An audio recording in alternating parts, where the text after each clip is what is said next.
Good evening, and welcome to a much tireder than usual broadcast from Fiddler's Green, my weekly podcast where I talk about culture, society, politics, and the various goings ons and the internets. I'm trying to come up with a good intro for this podcast, but that's the best I have right now. But at any rate, thank you guys for joining me. This podcast episode has been moved from Tuesday to Thursday. I just got back from the West Coast, and I also still haven't gotten over my jet lag. So, although the vacation was really nice to have, this time it wasn't a complete disaster. I'm absolutely exhausted, and I was considering actually not doing a podcast this week, but I thought to myself, the show has to go on, right? If nothing else, we can have a really nice Ask Me Anything. A little hard to do when I know that the number of viewers is probably going to be significantly lower than it usually is when I have the podcast scheduled for a regular night. But be that way it is, here you are. Today, today I guess I just wanted to speak generally about the season, generally about the place we are in the world. I was going to do an extended conversation about some of my favorite pieces of culture, and I guess I'll go over that a little bit. But really, I think what people are still struggling with the ongoing vibe shift in the political community. And as is usually my habit, because I'm a white person, fall evokes a kind of weird sentimentality for me. And I've kind of been thinking back across how times have changed since I was a child in the 1990s to the 2000s to where we are now. It's probably a very standard fare for this vlog, but there's this question that I ask a lot about. I ask this question periodically, and the question comes down to, you know, to really get stock of where we are now. What was the last piece of culture that you really consumed that made you feel alive? That made you feel like you were really in the moment, that felt like it was communicating something profound to you. I should say, when I say the last piece, I don't mean like, okay, I watched Casablanca the other day, or I read the Bible on Thursday, or I heard a really good homily. What I'm talking about is sequentially in time, what is the piece of culture that was produced the most recently that you feel you see it and you immediately think to yourself, this is something that will last the course of time. This is something that I can show to my children. This is something that I think is going to be a really special piece of media going on down through the years. And people have a very difficult time with this. People usually have movies they particularly liked in any given year, but as I've discussed many times on this show, the movies that we like these days, usually we like them because they're not horribly bad. They're not insulting to our intelligence. And because of this, really we have a very mediocre selection of media that goes on. It's not something, no one's going to remember The Green Knight in 10 years. No one's going to remember The Northman either. And the Dune movie, I famously said that it couldn't make it a good movie. It was good enough for a film, but again, it was incredibly forgettable. The images existed, but there wasn't any kind of soul to it. I didn't know what I could take to my own life. And more, as I've said on this channel, we feel a distinct absence in our own lives because we can't translate the culture we consume into anything that we can really take into our ordinary lives. I see Dune on the movie theater, and it's an experience that exists on the movie screen, and it exists completely in its own world. And then when the movie goes off, I enter my ordinary life, and I am not going through my ordinary life with any more poetry or any more optimism or any more pessimism. It's an entertainment product, and I experienced it as such. What's the last piece of media you remember experiencing that was not just an experience of media, but actually had kind of, you walked out of the theater, or you walked out of the gallery, or you put the book down and you looked around at your surroundings and things looked different. Things looked like there was more possibility, or there was more danger, or something had changed in a profound way. You used to get this experience all the time. and I know I mentioned this piece, this movie or this TV show all the time on this channel, especially around this time of year. But I can't think of anything more recently than this TV show, and that was the 2014. I think it was the Cartoon Network show Over the Garden Wall. Again, everyone knows that I like this like this film. It is a miniseries that is comprised of about 10 episodes that are 20 minutes long. So when you sum them all up, you end up with a fairly long movie. The episodes are all animated, and while they are kind of self-contained episodes of a sort, the themes that are found in each of them build into a larger movie, so that by the end you've got a character arc, you've got character development, something's communicated to you, and the episodes kind of are drawn together. It's a little bit like Neil Gaiman's Sandman. Another way that it's like Neil Gaiman's Sandman is that it's sort of an ensemble of all these different time periods. Briefly, I'll summarize the plot. The plot concerns two brothers who are mysteriously lost in these woods that are called the Unknown. The viewer is given very little information about these brothers when you first encounter them. They're oddly dressed in ways that sort of defies a time period. And as they go through this mysterious forest, they encounter a variety of different characters that come from different eras of time. Different eras of American life specifically, and of course the animators. It's sort of CalArt style. It's not Miyazaki, although there's a lot of influences with the backdrops. They're very beautifully drawn from things like Studio Ghibli. But in addition to sort of the CalArts animation style behind the in front of the paintings. The director takes a great lengths to kind of have each episode governed by songs that are in the style of that particular era of Americana. So you have Sacred Harp and ragtime tunes and a variation on Shirley Temple songs, and then you have showboat folk songs, and so on and so forth. And this is I don't know how much I want to actually spoil of this, but you kind of travel through the eras of American life while you're watching Over the Garden Wall. And the last era that they visit, and I'm not going to kind of explicitly spoil the plot of the movie, I recommend everyone go and see it. The last era you travel through is the 1980s or the 1990s. It's very clearly not the 2000s. It's very clearly either the early 1990s or sometime in the 80s. And the show kind of comes to a close. The brothers find their way out of the unknown. Again, I won't tell how. They evade the main villain. And I think the message... I think the message, like the explicit theme of Over the Garden Wall, is fairly basic. It's a meditation on a coming of age, on learning to take responsibility for who you are, and to kind of get out of your head and be more conscious with the people around you, and to kind of take stock of them. A sort of sub-theme of the entire series is how America has gone through changes, but still has some kind of continuous thread.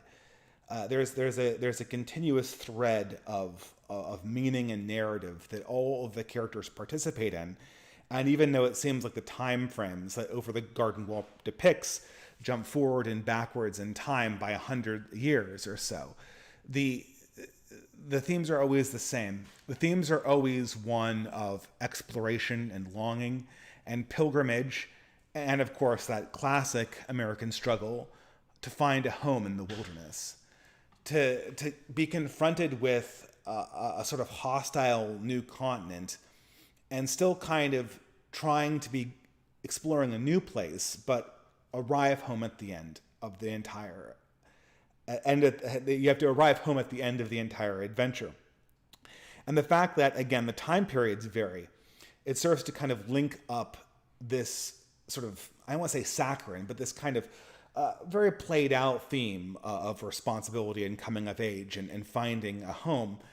And it weaves it into a tapestry that expresses the modern character's struggle in terms of what other characters were trying to procure for themselves in the past.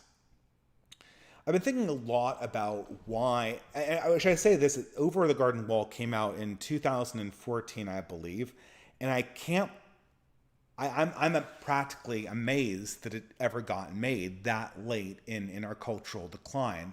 The cast is almost entirely white. The periods they depict are almost entirely white. It has a very distinctly European American flavor to it. It makes no apologies for the past of America's, historic crimes against the Native Americans, even though it plays very much into this feeling of value, of nostalgia, of groundedness in the past that I think modern audiences or modern woke audiences would immediately kind of bristle at. And yet it gets made very late, and nothing like this could ever be made, it seems, again afterwards. What's so amazing about Over the Garden Wall is it really feels like a carryover from the 90s, or maybe the early 2000s at the latest. But in the 90s, there was this notion that America was America, that America was continuing forward a tradition, that it would always continue forward, and that we were part of a common story and common collective. I would argue here that this feeling, this backdrop that we kind of associate with the 1990s, if you're my age, was really the backdrop of all American culture, going back to basically its origin. And that it's this distinct lack of this cultural backdrop of continuum that creates the cultural death spiral we're in right now. Another thing I remember from the 90s, music being good. Music was good in the 90s. I had this podcast, oh my God, it was almost 6 months ago, with Felis Missillary and Anglo Ortho. I think Anglo Ortho is on hiatus, or he might be gone from YouTube altogether. We'll see. I think he might be back. But what we discussed was sort of the beginning of this decline in the 2000s. It's very hard to explain what music meant to people in the 1990s, especially for myself, alternative music, and especially for myself, a subgenre of alternative music that was called shoegazer. Now, shoegazer is this, I got to the scene really late. I started listening to it in the year 2000, which is really late for the shoegazer genre, because by that point, all the major bands that were ordinarily associated with shoegazer had broken up, and it kind of came into focus in the late 80s, had its heyday in the early to mid 90s, and then by the time I got into it, it was all gone. So I know mainly from CDs. But the idea of shoegazer, at least the classic shoegazer, was to kind of create this cacophony wall of sound, and then to kind of project this over kind of these usually very minor melodies. So you'd have like this wall of sound, grainy guitars, lots of distortion, and then a very minor, mournful tune with a lot of various different modes in it. And oftentimes, in the case of something like My Bloody Valentine, which many people consider to be the quintessential shoegazer artist, My Bloody Valentine, their album Loveless is just an instant classic. I highly recommend people seek that out if you're interested in this kind of music. They'd have a female voice just singing this soft, mournful tune over this gigantic wall of sound created by electric guitars plugged into many amplifiers with pedals all over the place. And that's actually where the word shoegazer comes from. The idea was that these guys had so many pedals for the distortion, they spent all of their time looking at their shoes and not, the audience or the guitars or anything like that, because the guitars were kind of secondary. But when you hear sort of these deep alternative music cuts. They're sort of, it's funny. They exist in a very thick culture. They exist in the West as it was. Obviously, I think My Bloody Valentine was British. I also associate shoegazer with more mainstream bands like the Smashing Pumpkins, who took a lot of the shoegazer elements and incorporated it into their more mainstream alternative appeal. And I associate that kind of music. A Sonic Youth could also be another good example. They have this kind of the same kind of strange sensibility I'm talking about. They have that kind of style going on there in their music as well. But I guess the technical aspects are kind of immaterial, because whether it's shoegazer or ordinary alternative, whether it's the Smashing Pumpkins, My Bloody Valentine, or the Counting Crows, or Sonic Youth, what I remember from these bands, what I remember kind of seeking out, is this very weird, mournful quality. This feeling that in this moment in the 1990s, you're seeing the end of something. You're seeing the end of something that is dying and that won't return anymore. And we're here to witness it. It's odd because this was youth music. This was me listening to it as a young teenager. This was me. And, if I had listened to this at its heyday, I would have been listening to it when I was like 7 years old, right? Or something like that. I don't know when these albums came out, but it was way before I would be listening to rock music properly. And something about that mournful perspective on Americana. You're part of the American landscape. You're yearning for something new. You're trying to find a way home.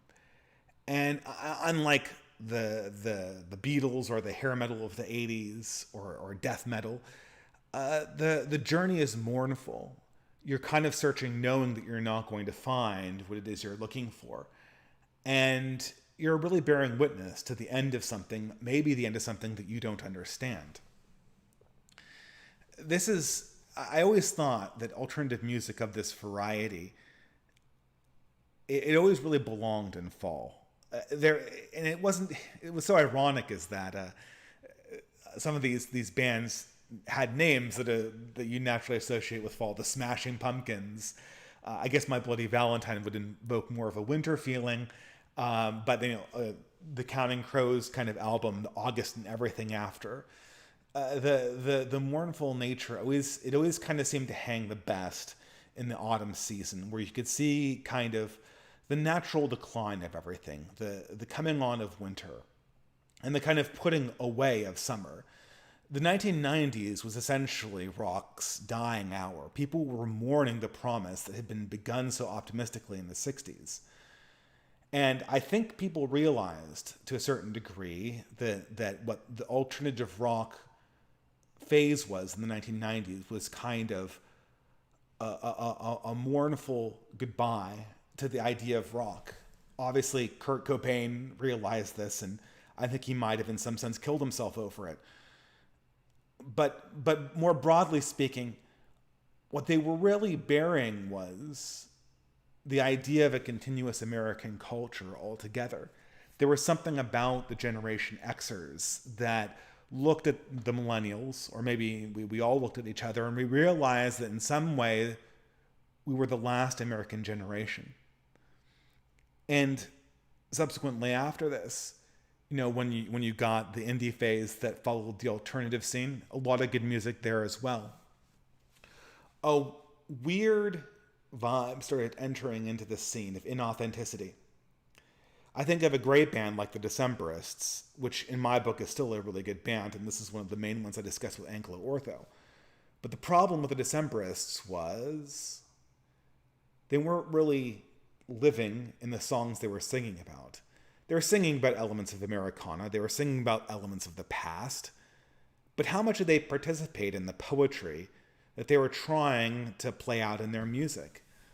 In some sense, the fakeness of it all and the theater of it all, the fact that they were singing about Victorian chimney sweeps and sea shanties and Chinese trapeze artists from the early 20th century, it kind of highlighted the fact that their alternative spirit, which was very much in keeping with other bands like the Smashing Pumpkins, had no place in the world where they were actually living and making their music.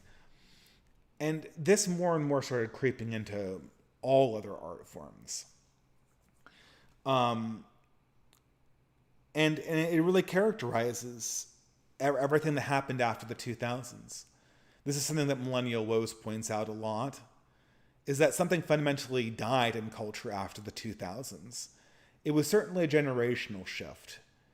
It was certainly a generational shift in the sense that millennials were a generation that belonged nowhere and that couldn't return home to the America that once was.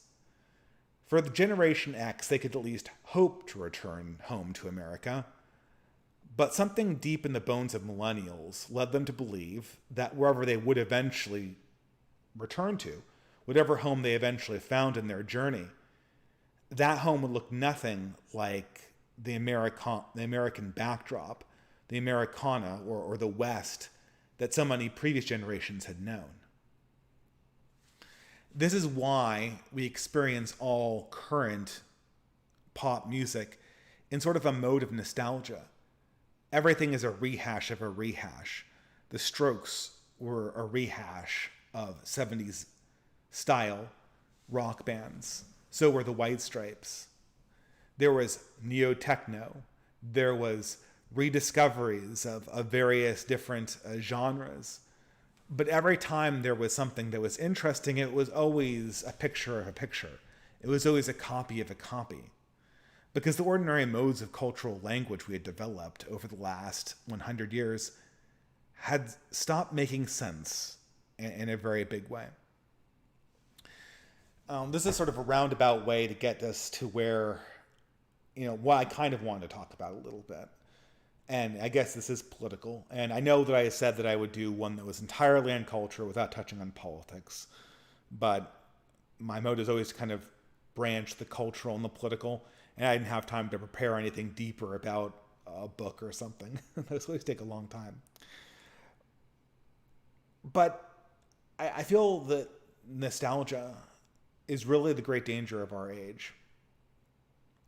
There is I read an essay by the Traditionalist this week, and I think it was his essay was written for IM 1776, and it was entitled "Everywhere at the End of America," and this is a takeoff on an anonymous album called "Everywhere at the End of the World," I believe it's called, by again some pseudonymous musician called The Caretaker.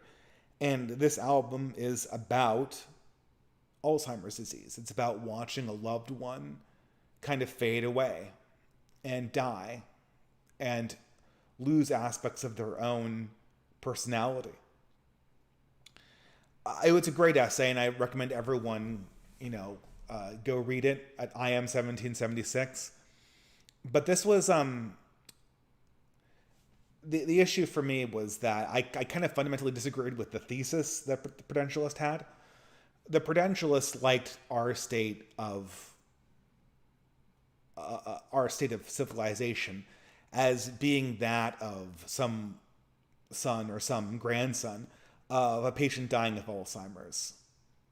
I do respect that perspective. I do respect the fact that all too often when we're confronted with the deaths of actual loved ones, when we're confronted with our relationships with real flesh and blood human beings, our grandparents, our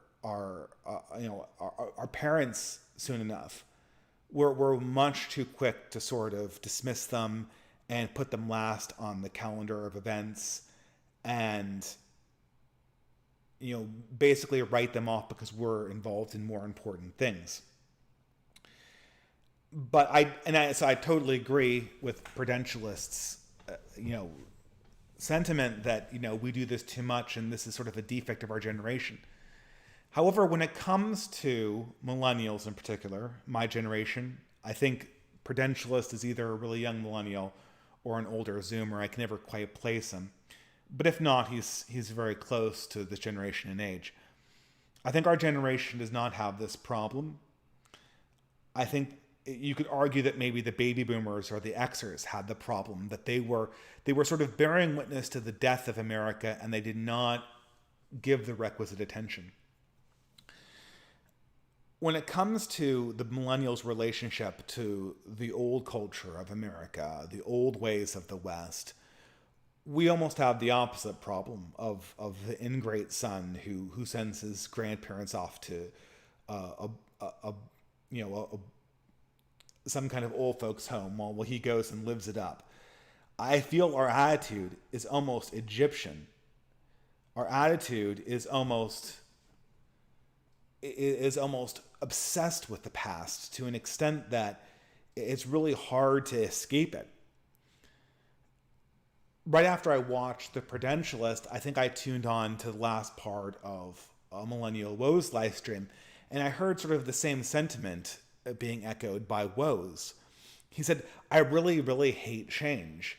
I just really hate change. I would like things to always stay the way they were. And I don't think he was advancing this as an intellectual position. I know that Woes understands that change is a constant of reality. But I'm really reacting to sort of and I think, most intelligent people understand that things aren't going to stay the same. They're going to change. But I'm really speaking to the emotional reaction we have here. The emotional reaction for millennials, even leftist millennials, but in particular right-wing millennials, is not to make a break of the culture that brought them up. It's not to do something radically different. It's to cling to it. It's to try to replicate it again and again and again to get that nostalgic hit back in their minds. And the problem is the culture is dead. Millennials aren't the generation that's not visiting their dying parent in the old folks' home. They're the child that's obsessed over their dead parent years after they've passed away, keeping their house exactly like it was, continuing on their job even though the business is going nowhere. There's barely room in millennials' imagination to deal with the world as we actually experience it. They're so involved in past cultural artifacts. And this is largely in a reality where I think that what we've experienced isn't I don't think we're experiencing the death of the West, spiritually speaking. Physically speaking, we're experiencing the death of the West. But spiritually speaking, I think we're experiencing the stages of grief. The thing has already died spiritually. The thing is already dead. Its race is run. It's impossible to portray people living in this era as a spiritual continuation of the ones before them. Anything else that comes into existence has to be not a break necessarily, but something that is self-consciously new and self-consciously going in a radically different direction, such that it can't be confused as a reiteration. What we should be looking at desperately is things that don't smell of nostalgia, that don't seem like they're reiterations or continuations of things that have gone before. And I'm a big believer in eternal truths. I'm a big believer in respecting the dead and remembering them. But the concept, the relationship we should have towards the dead, and this is the reason why hero worship is good and ancestor worship is not. This is the main difference between ancestor worship and the ways that I think you might see it conceptualized in sort of a primitive society, and the way that the Catholics treat saints, is that we don't want to be bringing bodily into the present people who are dead. We want to remember them, but we really want to carry forward the goodness of their wills. We want to see the dead who have gone before us as living presences in our lives, but not ghosts that haunt them. We don't need an unending list of unfinished businesses, of promises that were never kept, of grievances that need to be avenged, of utopian dreams that can't be realized, that we're borrowing from a generation that looks nothing like ours. We need to have our own genuine desires. And I don't think the millennials have really worked on developing that. I think that, I think if you ask millennials what they want, they'll give you a political answer. And behind that political answer is some half warmed over boomer ideology that isn't even a real proper ideology, where people express a desire for something that they wouldn't even recognize. How many millennials, how many progressive millennials, I almost said boomer millennials, how many progressive millennials, if you asked them what they wanted, they would say something like a clean earth and racial harmony. Racial harmony. I mean, what would that look like? I don't know. I mean, I guess what they imagine is something that looks like a diversity class struggle session. But that's not a genuine desire. That's a political process that they've been trained to appreciate because they get power out of it. But when the boomers fell in love with this idea of racial integration and racial harmony, they were imagining an actual community where interracial families actually interacted with each other, not in some kind of struggle session or in some kind of process where you were going to be the harbingers of the revolution, but just people who were together as people, who were acting as folk. They imagined an actual beautiful community that they could be a part of. And now the dream exists as a mummified corpse of itself. It has all of the political apparatuses, but none of the actual humanness, that gives the dream vivacity or realization. That's why millennials don't care that their utopias are unimplementable, because they're not meant to be implemented. They're meant to be entombed. They're meant to be venerated as these artifacts of a political dream that's not real in any way. And the same thing is true for right-wingers. We have such a hard time overcoming the past.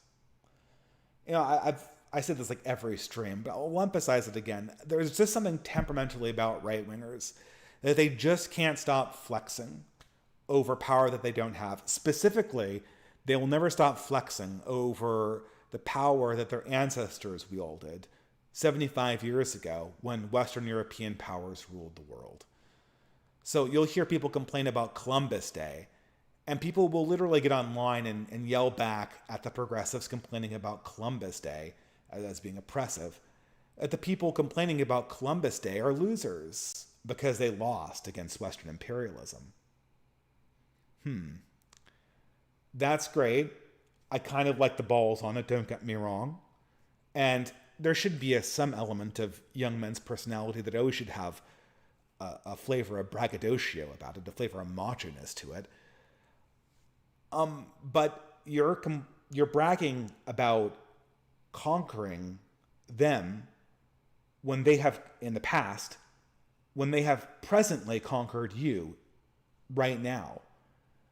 There's no way that this flex works out for you in any meaningful way. Okay, great. So you beat us in the past, white man, but we're beating you now. And we're going to make you feel it. And the more you brag about it now, the easier it's going to be to punish you in the present. The more you brag about it now, the more we can unify our coalition and forestall any attempt at a political pushback that could give you space to get back on your feet. The more you brag, the more you paint a giant crosshairs on your back for us to humiliate you for our people's entertainment. Because who doesn't like to see someone who's bragging about a victory in the past get smacked down in the present? I mean, certainly that's just a human emotion. Everyone feels that way. The millennials have a problem not with remembering the past, but of incorporating it into some vision of the future. There was this quote, I think it's from Mike Enoch, one of the original alt-right guys back in the day. I was never a big fan of those guys, but this was the quote that stood out as genuine wisdom that came from that community. And the quote says, the final joke the baby boomers will have on their descendants is dying. Because we complain about the boomers, but we defined ourselves in terms of them. We can have them as living presences, but what happens when they're just gone altogether? When they're gone altogether, the primary responsibility for society falls on the backs of, well, Xers and millennials. And so few of them are ready to actually take responsibility for where they are. And it's hard to know what that actually means, or what that will mean for ourselves. I always like to think of fall as the time where we can process what's gone before. I think that, Halloween is part of a holiday, All Souls Day and All Saints Day and All Souls Day. It's organized around the same Catholic holiday that gives you Day of the Dead in Mexico. And there is a time for remembering the souls that have gone before and putting them in their proper context. And part of that is being honest about where we sit relative to them. They don't have to dominate our futures. And in the meantime, we owe them deference because they're our ancestors. And we owe them loyalty to what they did in their lives that was good. But they can't organize it anymore. And at some point you have to leave nostalgia country and move to some place where you can actually have a prospect at finding the place that you're going to call your home. I think that there, again, like I said, there are eternal truths. The spirituality of Christianity, the beauty of sacred scripture, the wisdom that you can get from ancient pagan texts like the Odyssey. Those will always be true, even if America and the West, or at least the American and Western culture we knew for the last 200 years, has died. The eternal truths within it can still guide you. And part of those truths points to the quest that, until very recently, was structured inside the Western project, which is the process by which all of us eventually, well, I should say all of us search for and eventually find the place we're going to call home. The culture we're going to call home, the creed we're going to call home, and the physical location we're going to call home. This will have to come through a process of de-atomization, but I don't think it's going to occur in the same way that the struggles happened in previous generations. When there was a process that everyone went through that was similar, where there was a path you could go through the unknown and still feel like you'd come out of it on the opposite side, and you'd gone through something that was very similar to the generations that had gone before you. In some sense, we have to rediscover things and move from that. We had to rediscover things as new things and not as just a continuation of what they once were. And with that, I'm going to end my monologue. It's a particularly short one today because I'm very, very tired. And I'm going to go on to answering super chats. People, I should say, you should check out the Traditionalist's essay because I did think it was very good. And I saw what he was getting at. I suppose,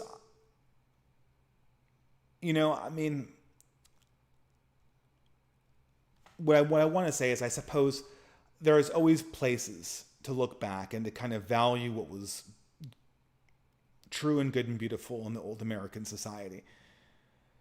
But right now, in the place we are currently in history, we're on the cusp of a major transformation.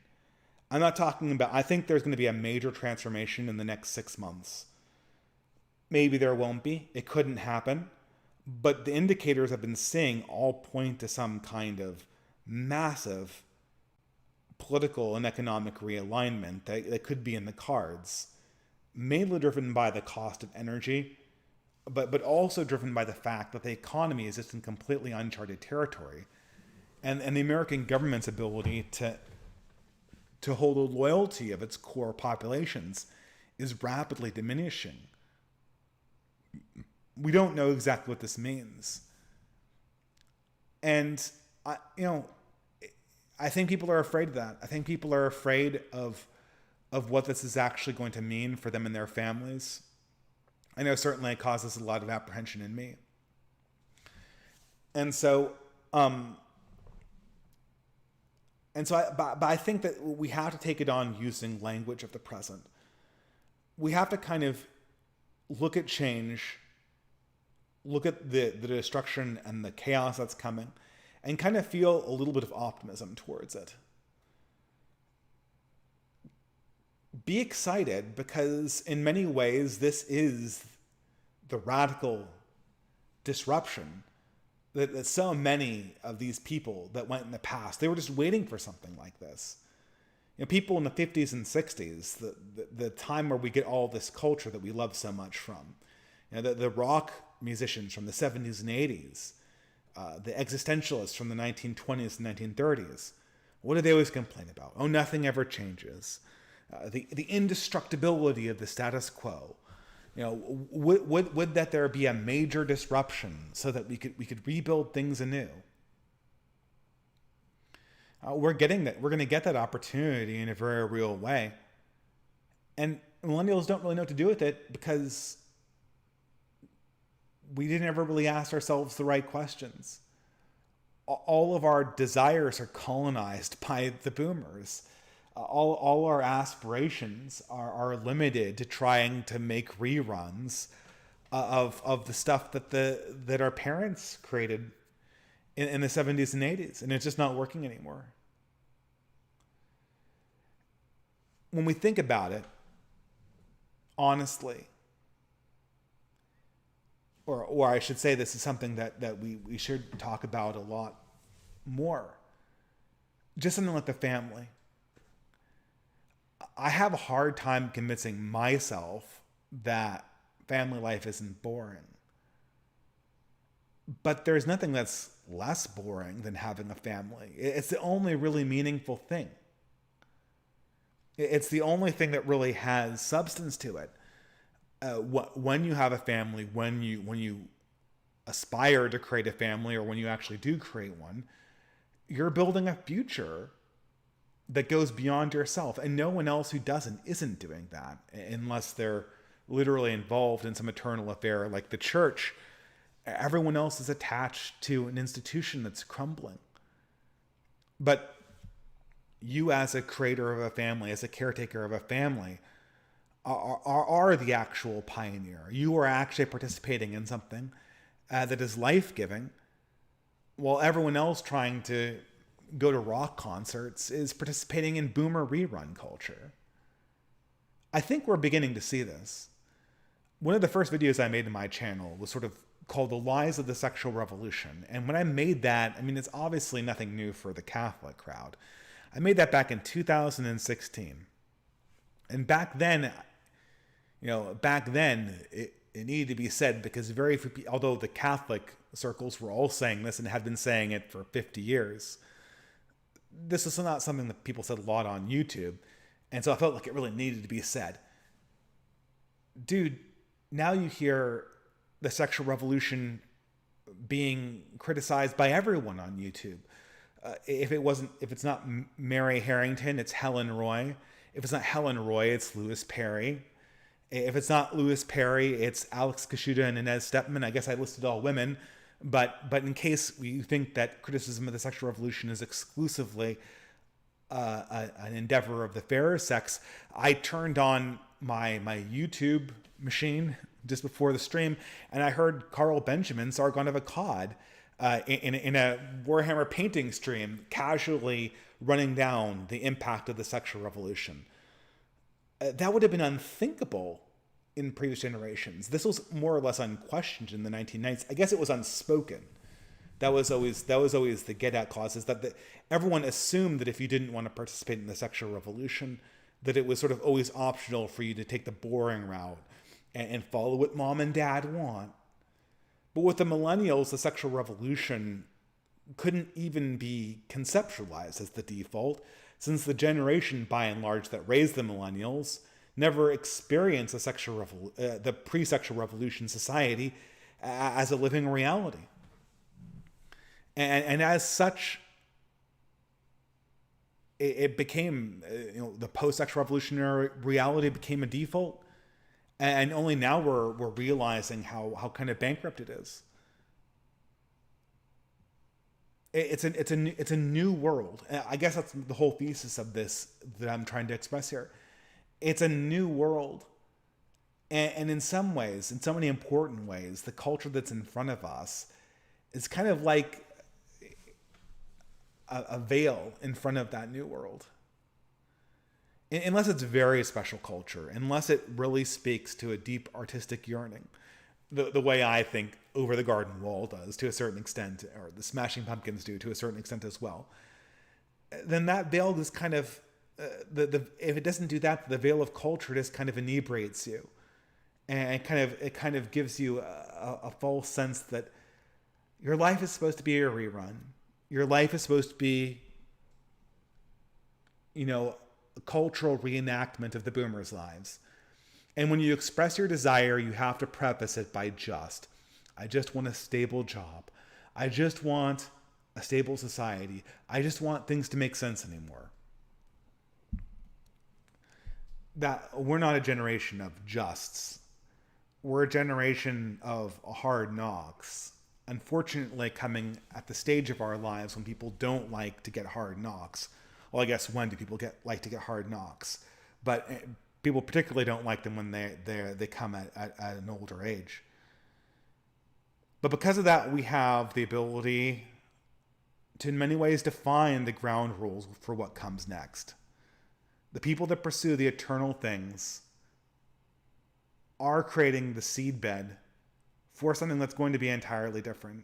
Obviously based on the past, but entirely different. I can't see how we can shirk away from that opportunity. I don't see what the point of it would be. And I think it's important to cultivate an attitude that doesn't allow us to do that. But that being said, I think it is on to Super Chats. Hopefully this wasn't too much of a tired rant. But someone said, I want the evil to stop. Well, I guess, right? But so much of what we call evil is so much of what we call evil these days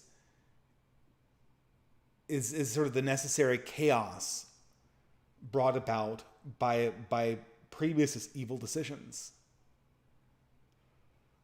The boomers never experienced the chaos that was the full consequence of the birth control pill. It took Tinder to really teach people what birth control meant in totality. The boomers never experienced the reality of a post-industrial society. It took millennials trying to find jobs with $30,000 of college debt that didn't help their employment or salary prospects at all. It took the millennial generation to feel the consequences of a post-industrial America. We can call a spade. We can call a heart a heart. And those basic actions alone are going to be revolutionary. I think a lot about this, something that my friend the Franklin was talking about on his stream. He said that so much of this stuff, like the boomers had this idea that, okay, once you turn 18, you go to college, you make a complete separation from your parents, and you're expected to kind of be adversarial with them. You're expected as a teenager to kind of flip the bird to mom and dad and find your own way. And then you go to college and you have all these revolutionary experiences, and then you become independent and you get an apartment and you pay rent. But it's all right because the job you got from college is enough to pay rent and also pay down the college loan debt, which of course for almost no one can afford that in their 20s because the employment prospects aren't nearly what they used to be. But it's important that you be independent because, again, you're forging your own life. For the generations that follow us, I think this paradigm is going to be no longer really operative. I think that in many ways the generations are going to grow closer. They're going to behave a lot more like Asian families do, where the children stay at home with their parents when they're going to school to save on rent. And the parents, in turn, help fund some of the schooling out of the family's salary generally. And of course, since you save money on rent across the entirety of college, that suddenly becomes a possibility. There isn't necessarily the assumption that part of adolescence is flipping the bird to your parents' values, because children understand that they're vulnerable. Children understand that they need to have a larger collective to be a part of. And in many ways, they can't turn their back on their religion and their race and their ethnicity and the place where they're from and their hometown. They might have to move. They might have to find some different place. They might have to flee. But to make sort of a spiritual break with it, like the boomers did, that's just not an option. It was never really an option. It was only an option under the illusion of modernity, the illusion of an unending surplus and infinite growth. And once those illusions were taken off the table, once they were cast aside, the old realities came back. The old realities are what the millennials are rediscovering. It doesn't fit very well into the plot of a 1980s movie, but it's substantial.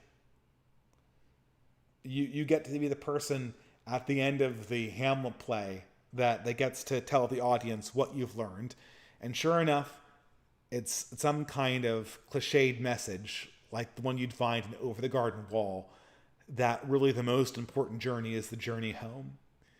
And that people should be loyal to the things, to the ideas, to the faith, to the country, to the people that gave them their own existence, even if they have to make modifications on it, even if they have to tread a slightly different path than those that came before them. But with that, now I will actually start to answer super chats. Hopefully everyone's doing all right tonight.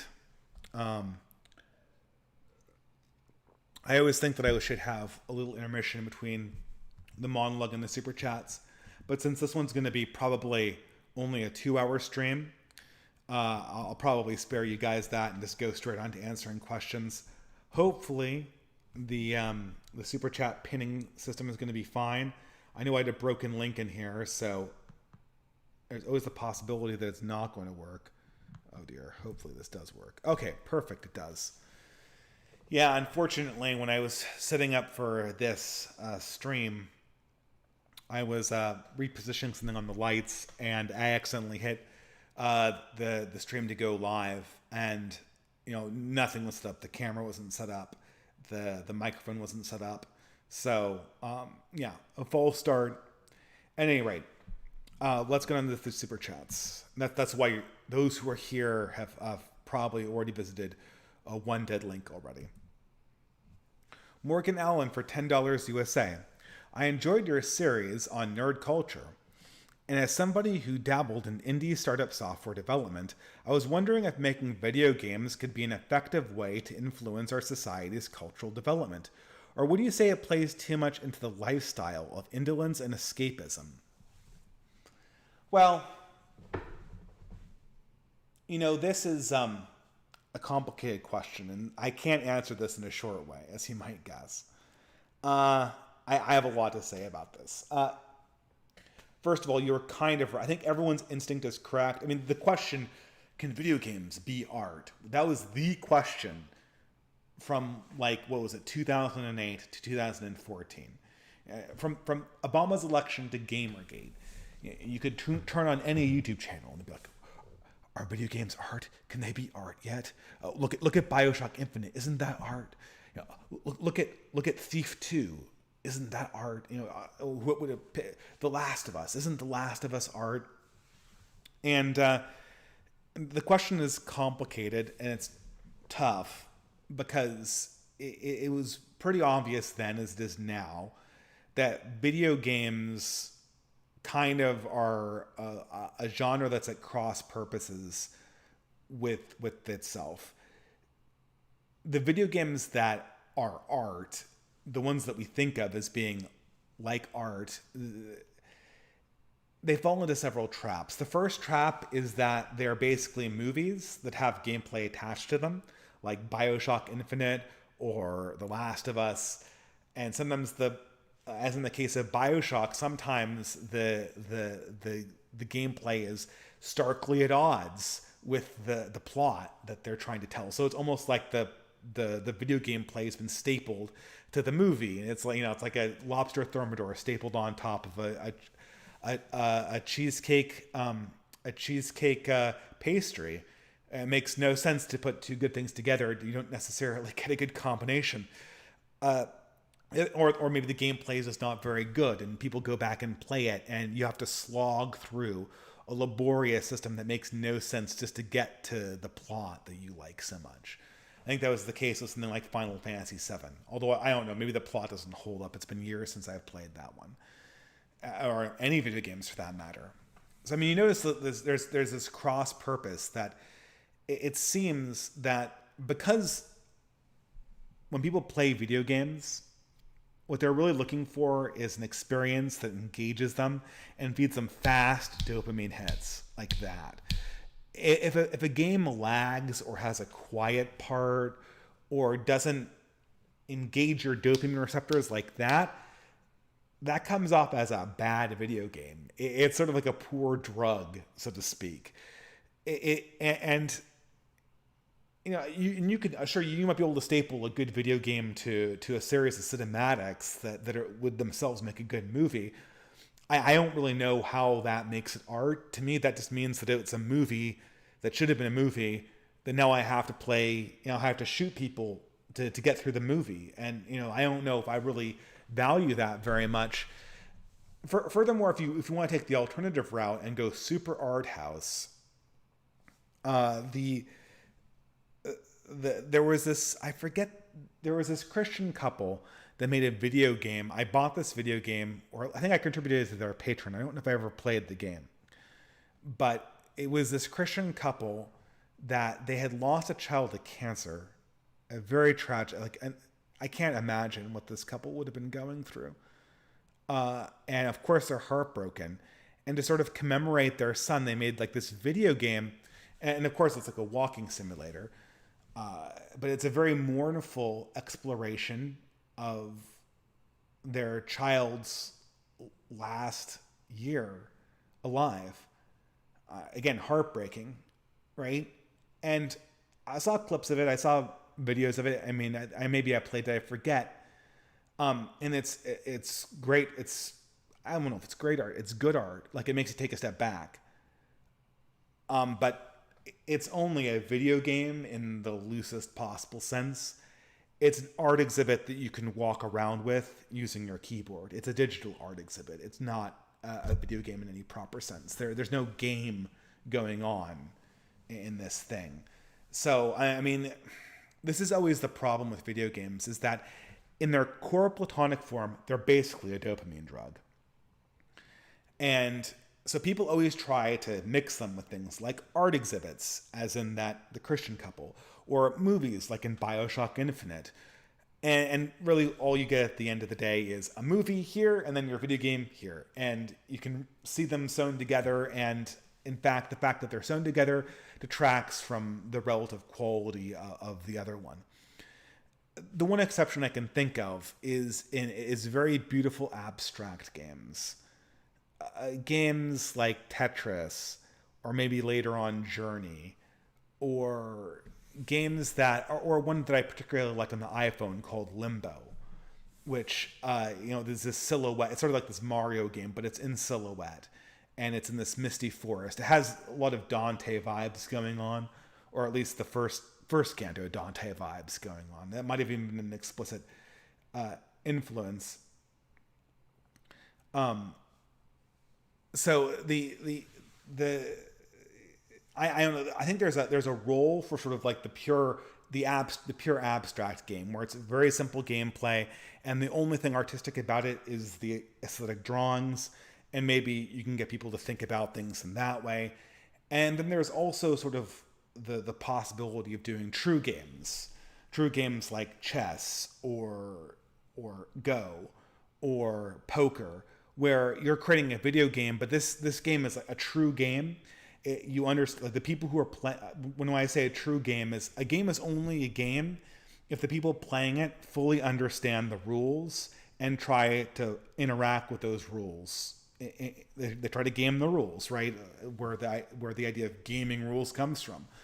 The other possibility is you make a genuinely awesome, true game, and in which case it's kind of like an art, the way that chess exists as an art. You could argue that chess is a piece of art.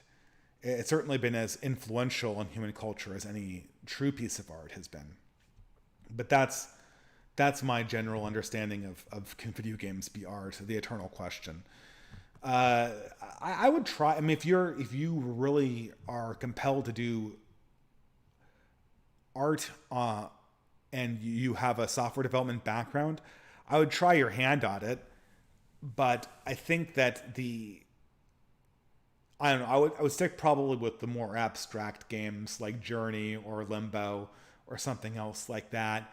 And even then, the problem again with even the abstract games, like Limbo is a beautiful game, but it's a game.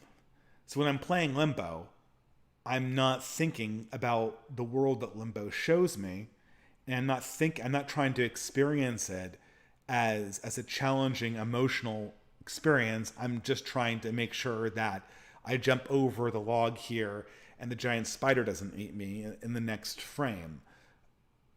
There's no way my brain can take constant dopamine hits and also experience a moment of true profundity. And I'm not so sure how to overcome that fundamental design flaw that comes with trying to make video games art. So, but I would encourage you always in the endeavor. As I always say, always be building. Always be building. Okay, Kian Kurji for $5 USA. Hi, Dave. What do you think of David Irving? Do you give his books any credibility, especially with his thoughts of less redacted groups dying in the Holocaust than reported? Feel free not to answer this question if you fear being banned. Well, I mean, okay, I don't really fear being banned, so I'm going to give you my own. First of all, I haven't never read David Irving, right? I've never read David Irving. As for how many of that group died at the hands of the mid-century Germans, I actually don't have controversial opinions on this.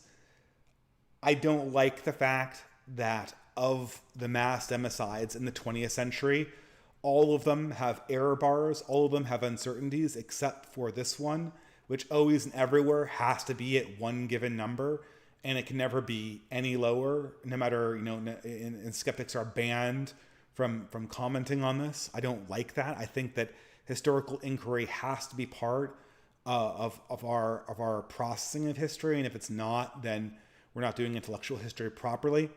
From my own examination, I can't believe that less than 1 million people were killed by the mid-century Germans. Like, a lot of people were killed by the mid-century Germans. At least, I mean, you just look at the primary evidence, at least 1 million, and, no more than 10 million. So if you average the two, you get to, 5 or 6, which is the approved number. So, I don't really have a huge problem with that number if you measure it as the average of the two extremes. So, I don't know. I guess I would just argue, I know what the point is of constantly relitigating how many people were killed in World War II in various instances. I understand that it's a bludgeon that's used against a lot of right-wing people, but I don't see what the point is. I mean, it's of all the historical facts that are very important, I don't see how that one is particularly important for right-wingers. Even if, Hitler was a psycho, he killed a lot of people.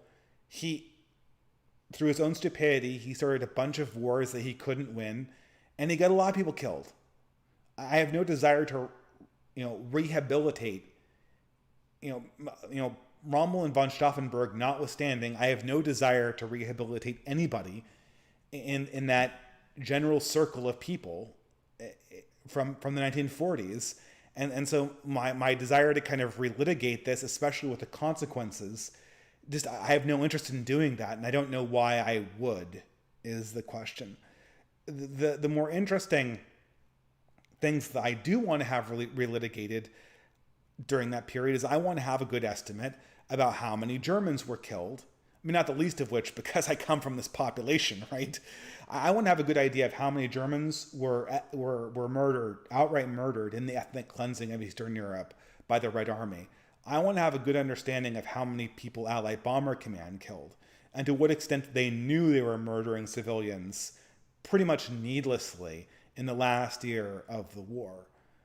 To me, that's a much more fruitful endeavor. And I also want to note the extent to which Allied propaganda kept the war going, or may have even started the war in the event, well, specifically when it came to the war against Japan, where there's a lot of historical evidence to show that the Roosevelt administration goaded Japan into a war with the full knowledge that they could convince Adolf Hitler to declare war on America if there was a preemptive Japanese attack on America. And, you know, I'm not a historian, but to me, that's a much more interesting historical question than the one David Irving wrecked his reputation on way back when. So I hope I still have a YouTube channel, but with that being said, I will keep on going on yeah, people, well, I'm going to check the chat right now. Am I banned? No, I'm still doing fine, okay?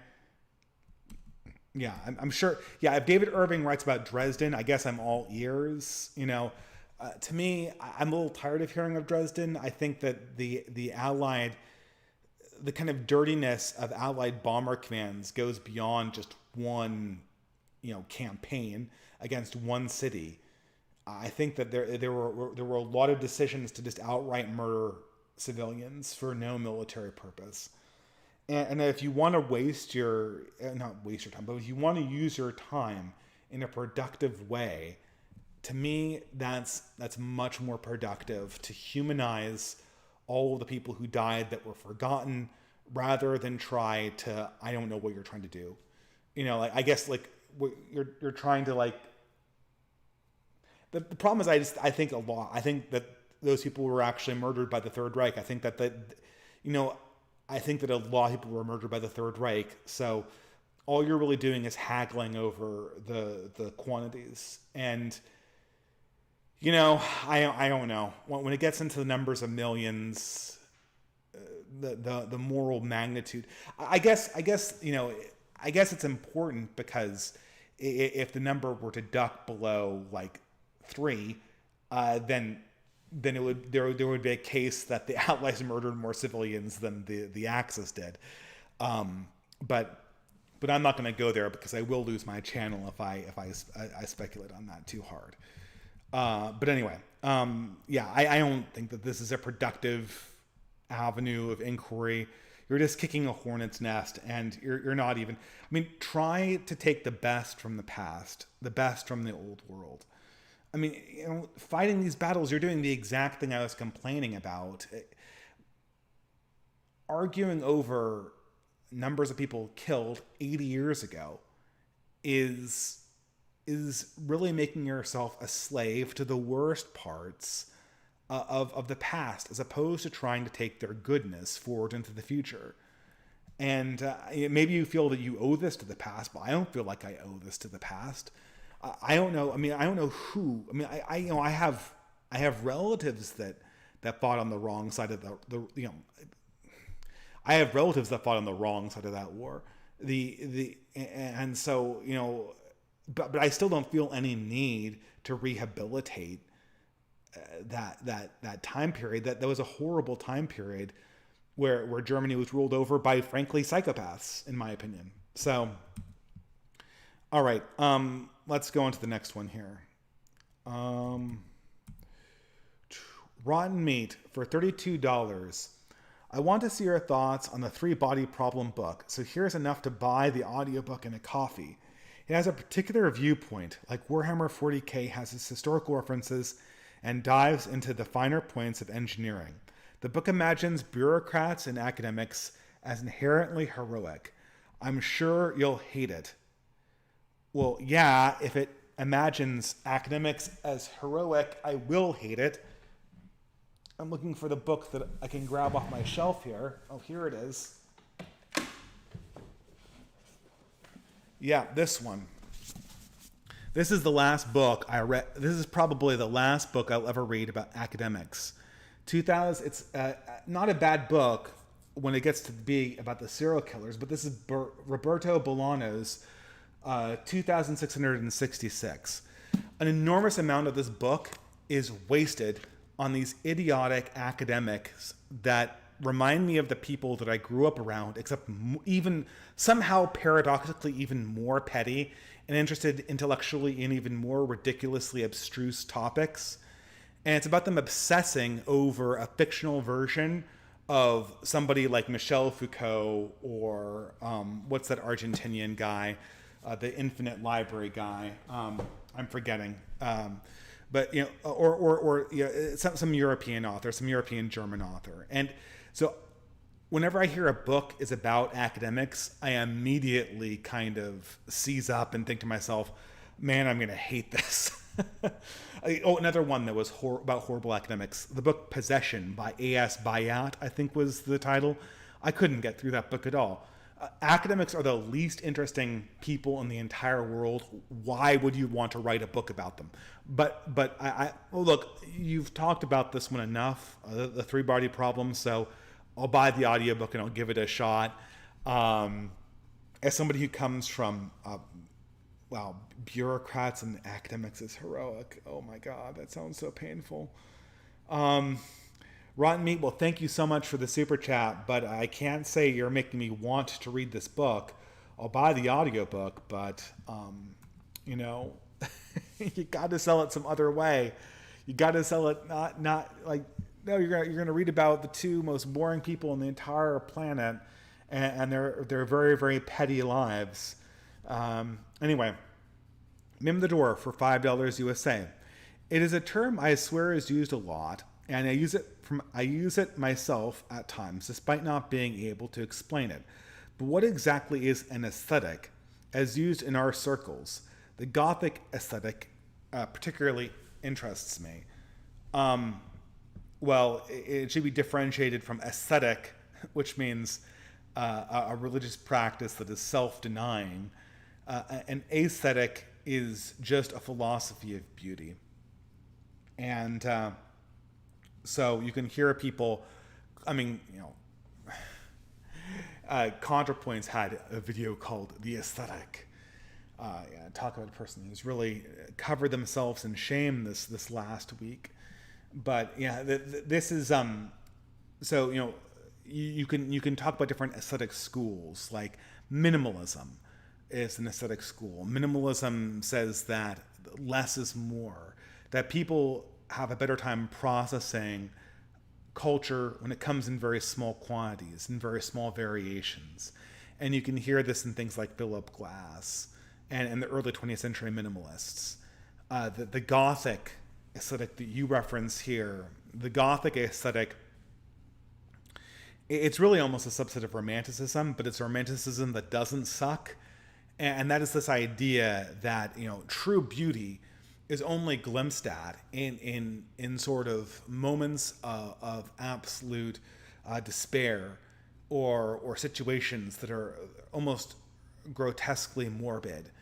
And you can see this sort of, one of my favorite genres, I talk about it every other podcast, the Southern Gothic genre is replete with this. Hunter in the Night is a great movie example of this, where it kind of forces you to experience beauty, but it's in the context of this horrific, really this path of this serial killer that's pursuing these children across the southern United States. And I would say that the Gothic aesthetic is one of the foundational Christian aesthetics, because like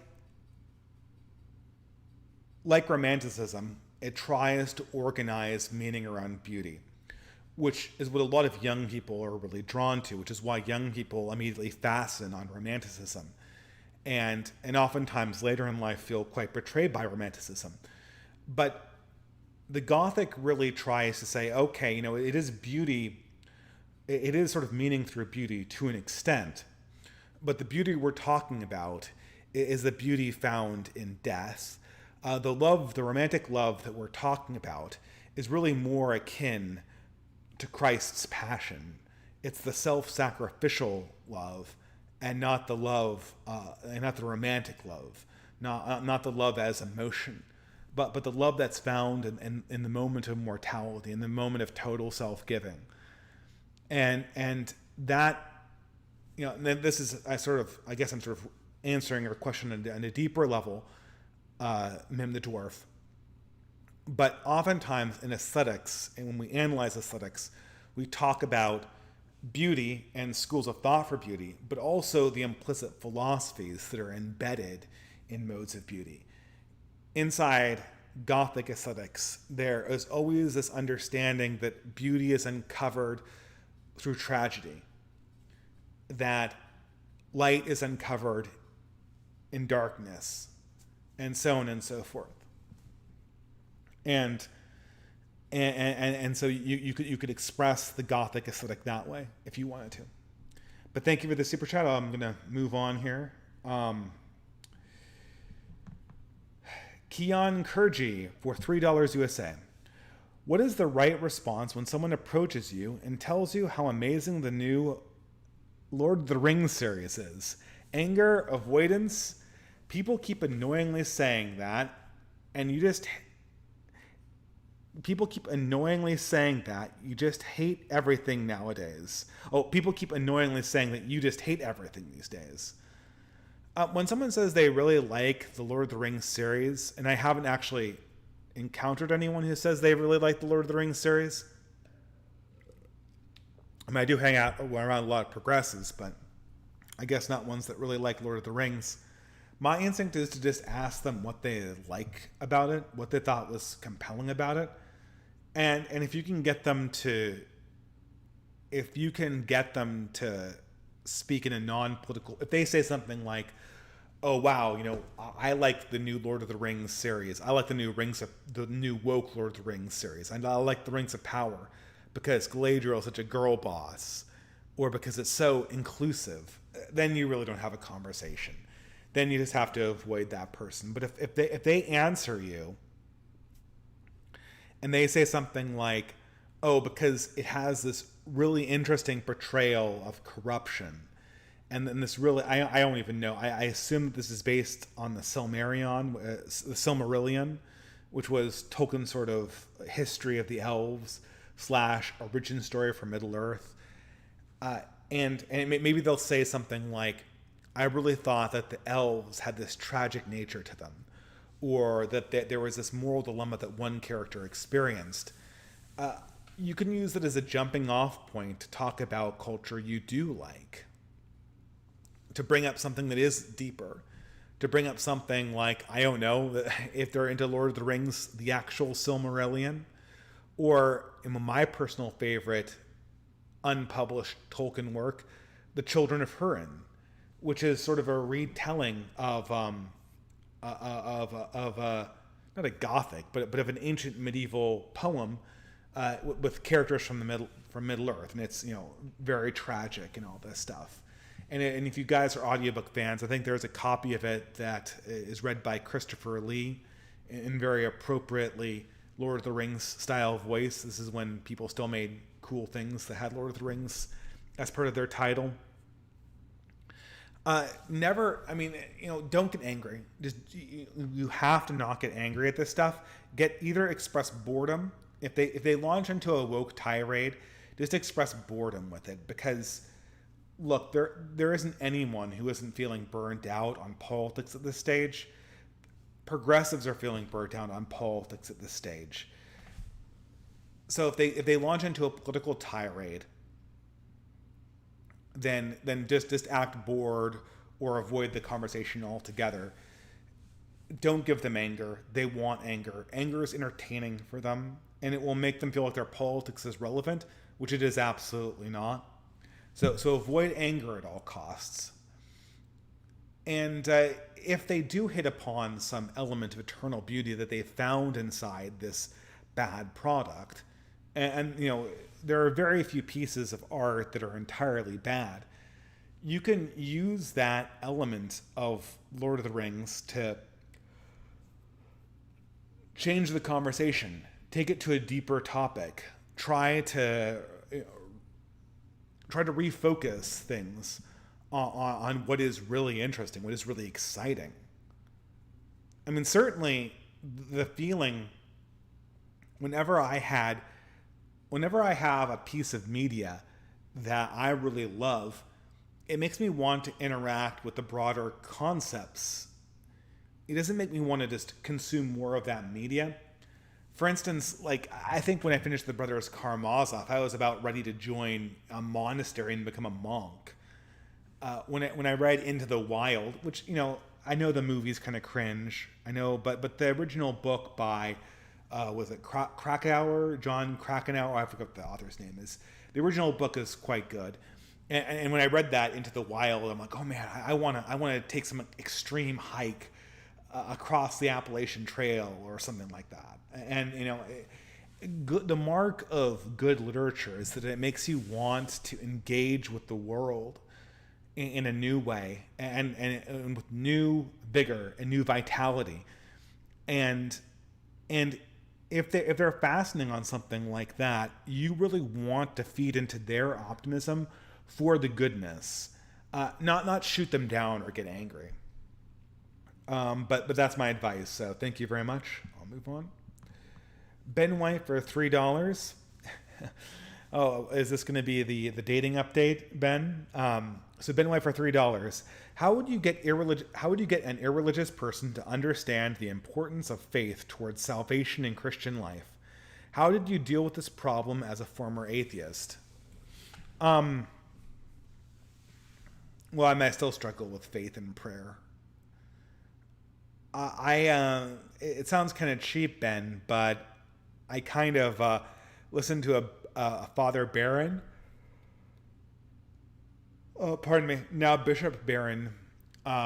He gave a sermon about attending Mass when you don't feel that the Mass is very spiritual for you. And I think this is genuine wisdom. I know Father Barron, or Bishop Barron's so mainstream. He's kind of like the milquetoast Catholic option for a lot of people. He's not going to say anything edgy. Jordan Peterson is way edgier than he is. But at any rate, the advice he gave was, you want to see faith as a practice. He said, people talk about practicing your faith, and so what you want to do is you want to see it that way. You want to treat it like exercises. And the way you get good at exercising is focusing on quality over quantity. Whenever you're in the middle of an exercise, focus on doing that exercise as well as you can possibly do it. 100% focus yourself on doing that thing, even if it's hard or painful. And then your body becomes accustomed to it, and you grow as a person and become more able to do that thing well, even if conditions are adverse. So you practice doing the perfect push-up under conditions where you have, like a chair, or a perfect pull-up under conditions where you have a chair underneath you and you can use part of your leg or whatever. And then once you get good at it, you can do it under adverse conditions, like outside when it's raining.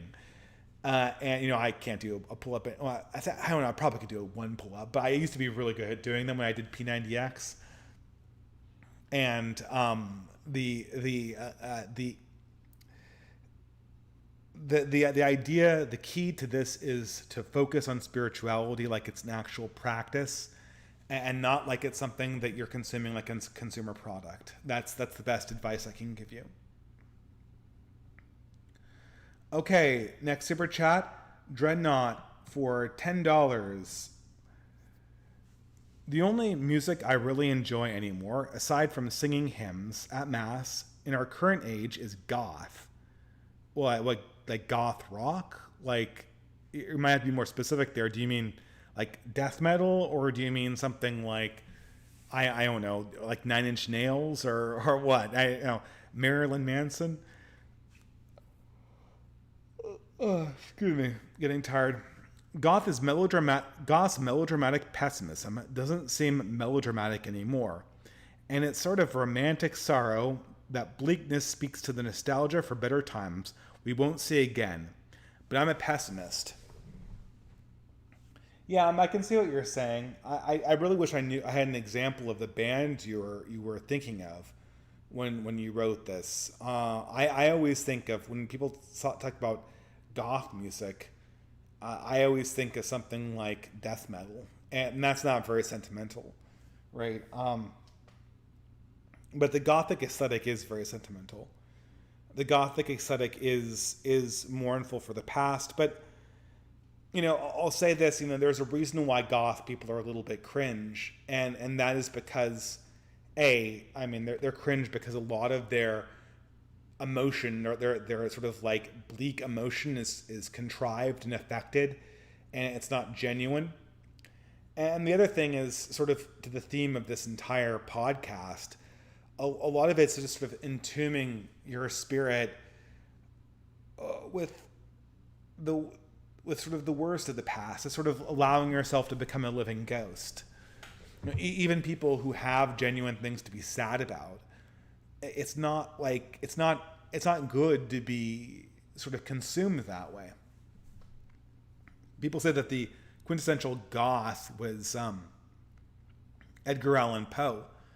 That was a person who was very much just, even in his personal life, I'm told, he was just a melancholic personality that he couldn't get past the past. And maybe that allowed him to write all of that great weird fiction, the great pseudo ghost stories and the poems that we know him so well by. But for every one genius like that, there are 50 people that just sort of entomb themselves in the past and then die, never really having lived life or taking any adventurous steps outward. So thank you, Dreadnought. I appreciate it. I apologize going a little bit faster through the super chats tonight, but I'm rapidly losing my voice and I'm getting very tired, so we'll do what we can. This is kind of an off episode anyway, considering I'm not doing on Tuesday nights. Ben White for $5. So how do you feel about modern American composers like Barber, Bernstein, and Copland?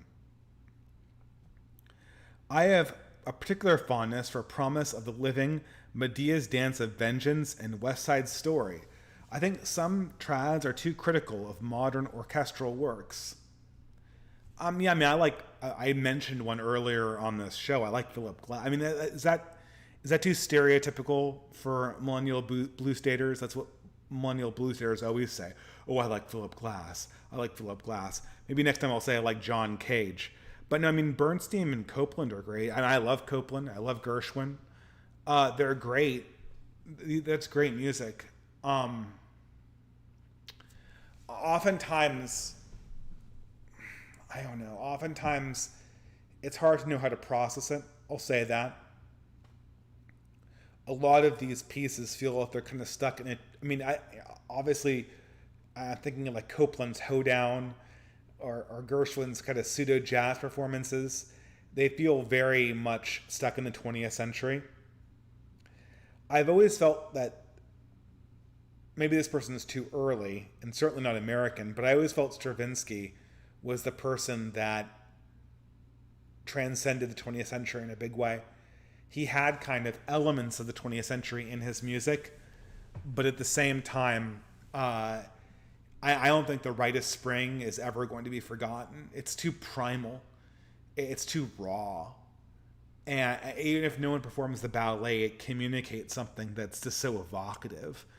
And everyone remembers that obviously from Fantasia with the dinosaurs dying. But of the modern, or Rachmaninoff's Island of the Dead, maybe I'm not talking about the same era you are. I don't know. I'd have to think about that. Would Charles Ives count?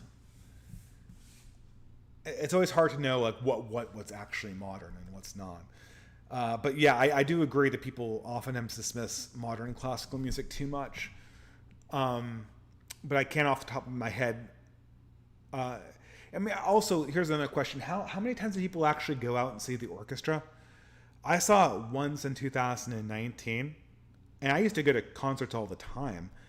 And, obviously COVID happened and the whole thing shut down, but I haven't gone back to see anything like that recently. It's just not part of my life anymore. So it mostly consists of things I listen to on the computer. Cringe Walker for $5 USA. Reminded of Babylon 5, where the good aliens ask, "Who are you?" and the bad aliens ask, "What do you want?"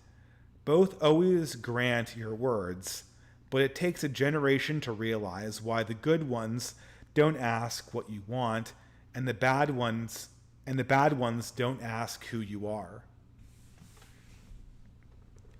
That's actually very wise. Once you're defined as a consumer, you're basically a slave. Once you define yourself as anything but a consumer, you have the pathway to true liberation. I got into sort of a mini Twitter fight with a progressive,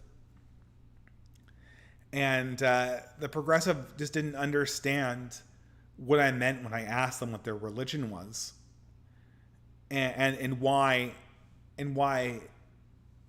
them not being religious and them being defined by their desires or their wants was a reason for why they were a slave to the modern world. What the great irony is that people talk more and more about sexuality now than they ever have in the past. We're defined more by our sexual appetites than any previous generation, but we have less sex than the previous generations. And sex means less than it ever has before, because sex went from being something that defined family life and defined yourselves in terms of unbreakable bonds to being, as it exists now, a consumer choice. We have virtually fully commodified sex in the modern world, and we have thus rendered it meaningless and unsexy and unromantic. Even the word sexy I don't like, but just thoroughly unromantic and robbed of all energy. And that's because sex has become purely a desire and not an element of the person. It's a consumer product. If this progressive person had defined themselves in terms of them being Jewish, or in terms of them being a religious practitioner of Orthodox Judaism, or even if they were honest with themselves and said that I am a stalwart, dedicated adherent to the religion of progressivism, immediately the question of who they were would have fallen in stark relief. But of course, that's always obscured. We are always disembodied heads that don't have identities, that consume products, and that scoff at all of the people who have defined existences in the real world, that have defined existences in faith that don't go away. But thank you, Cringe Walker, and I hope to catch up with you maybe a little bit later in the year. Oops. Did I totally lose that? Super chat? I wonder where that went.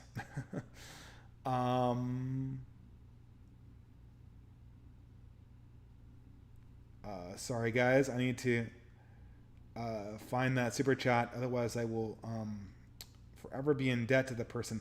Here we go. Let's just go from here. Okay.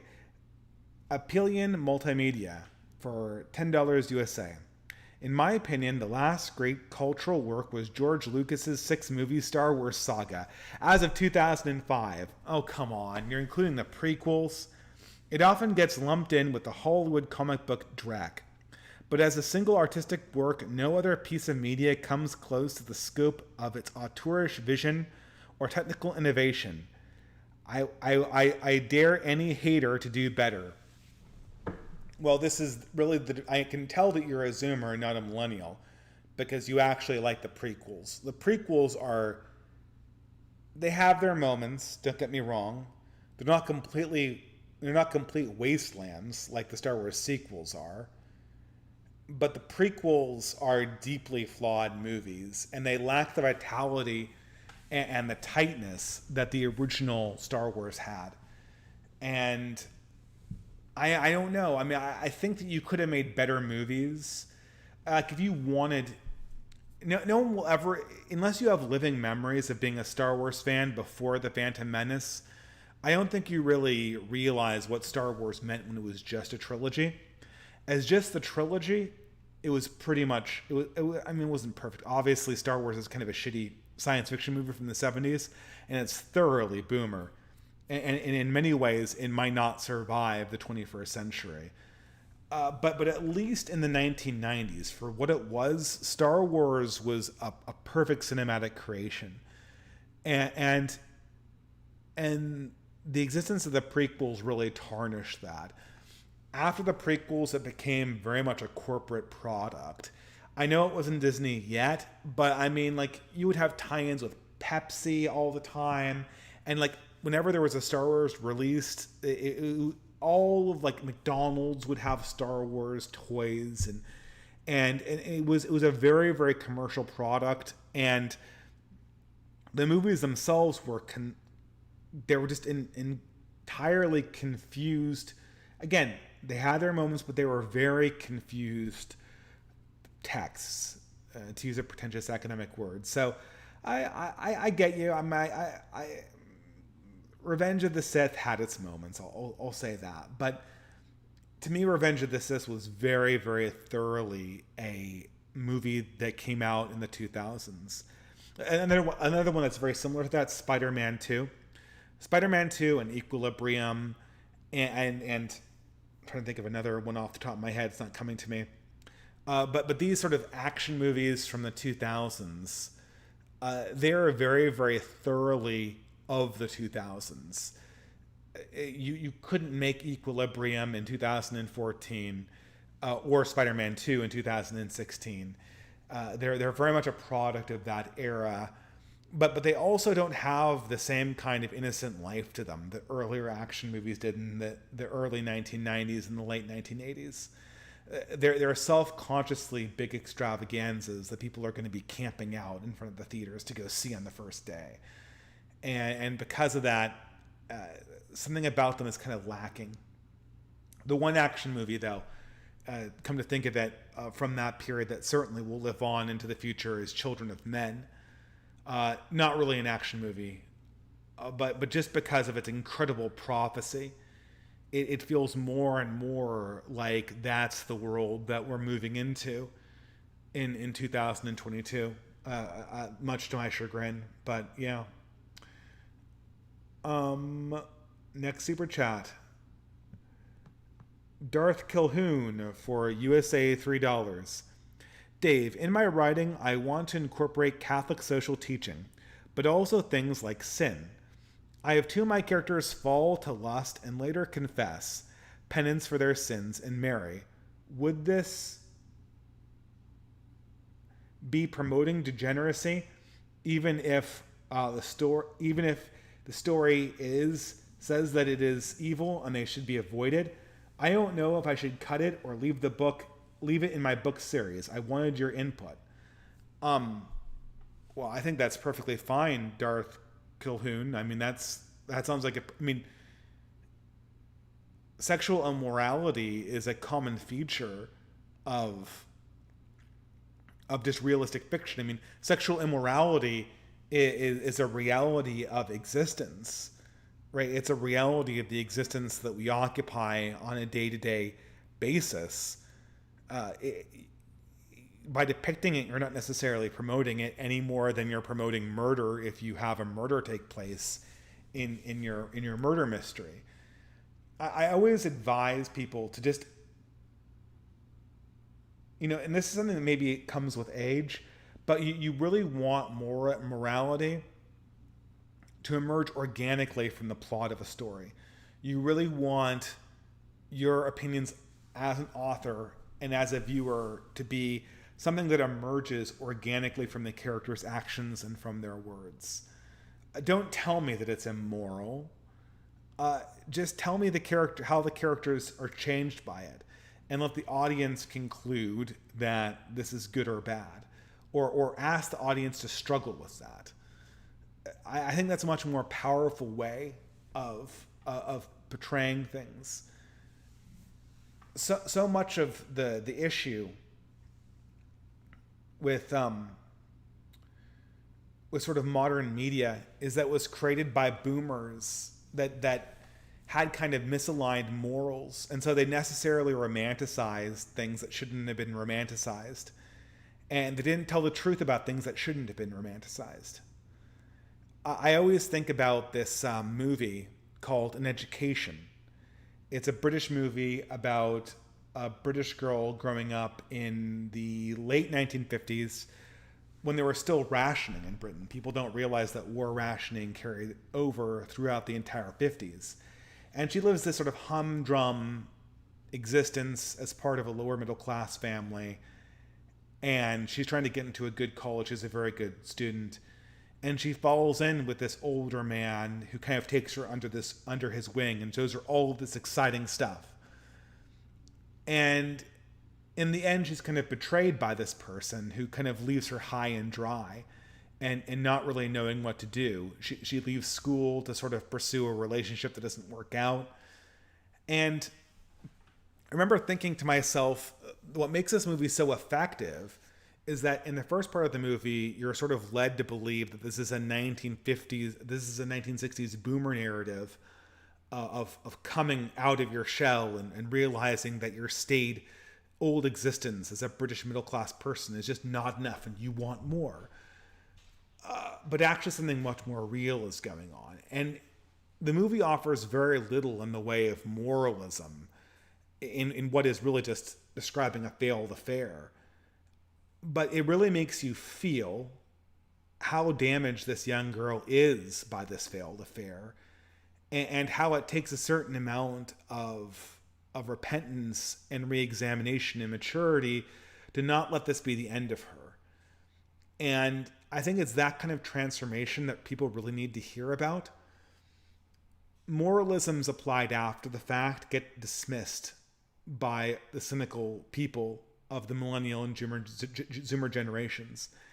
And as such, what they end up doing is they end up buying boomer propaganda about infinite liberation and infinite growth and the utility of being a disembodied head at the end of the universe. And it's all lies. There's much more realistic stories to be told, and there's much more realistic stories that we can tell as non-progressives. We're not boxed in an important way.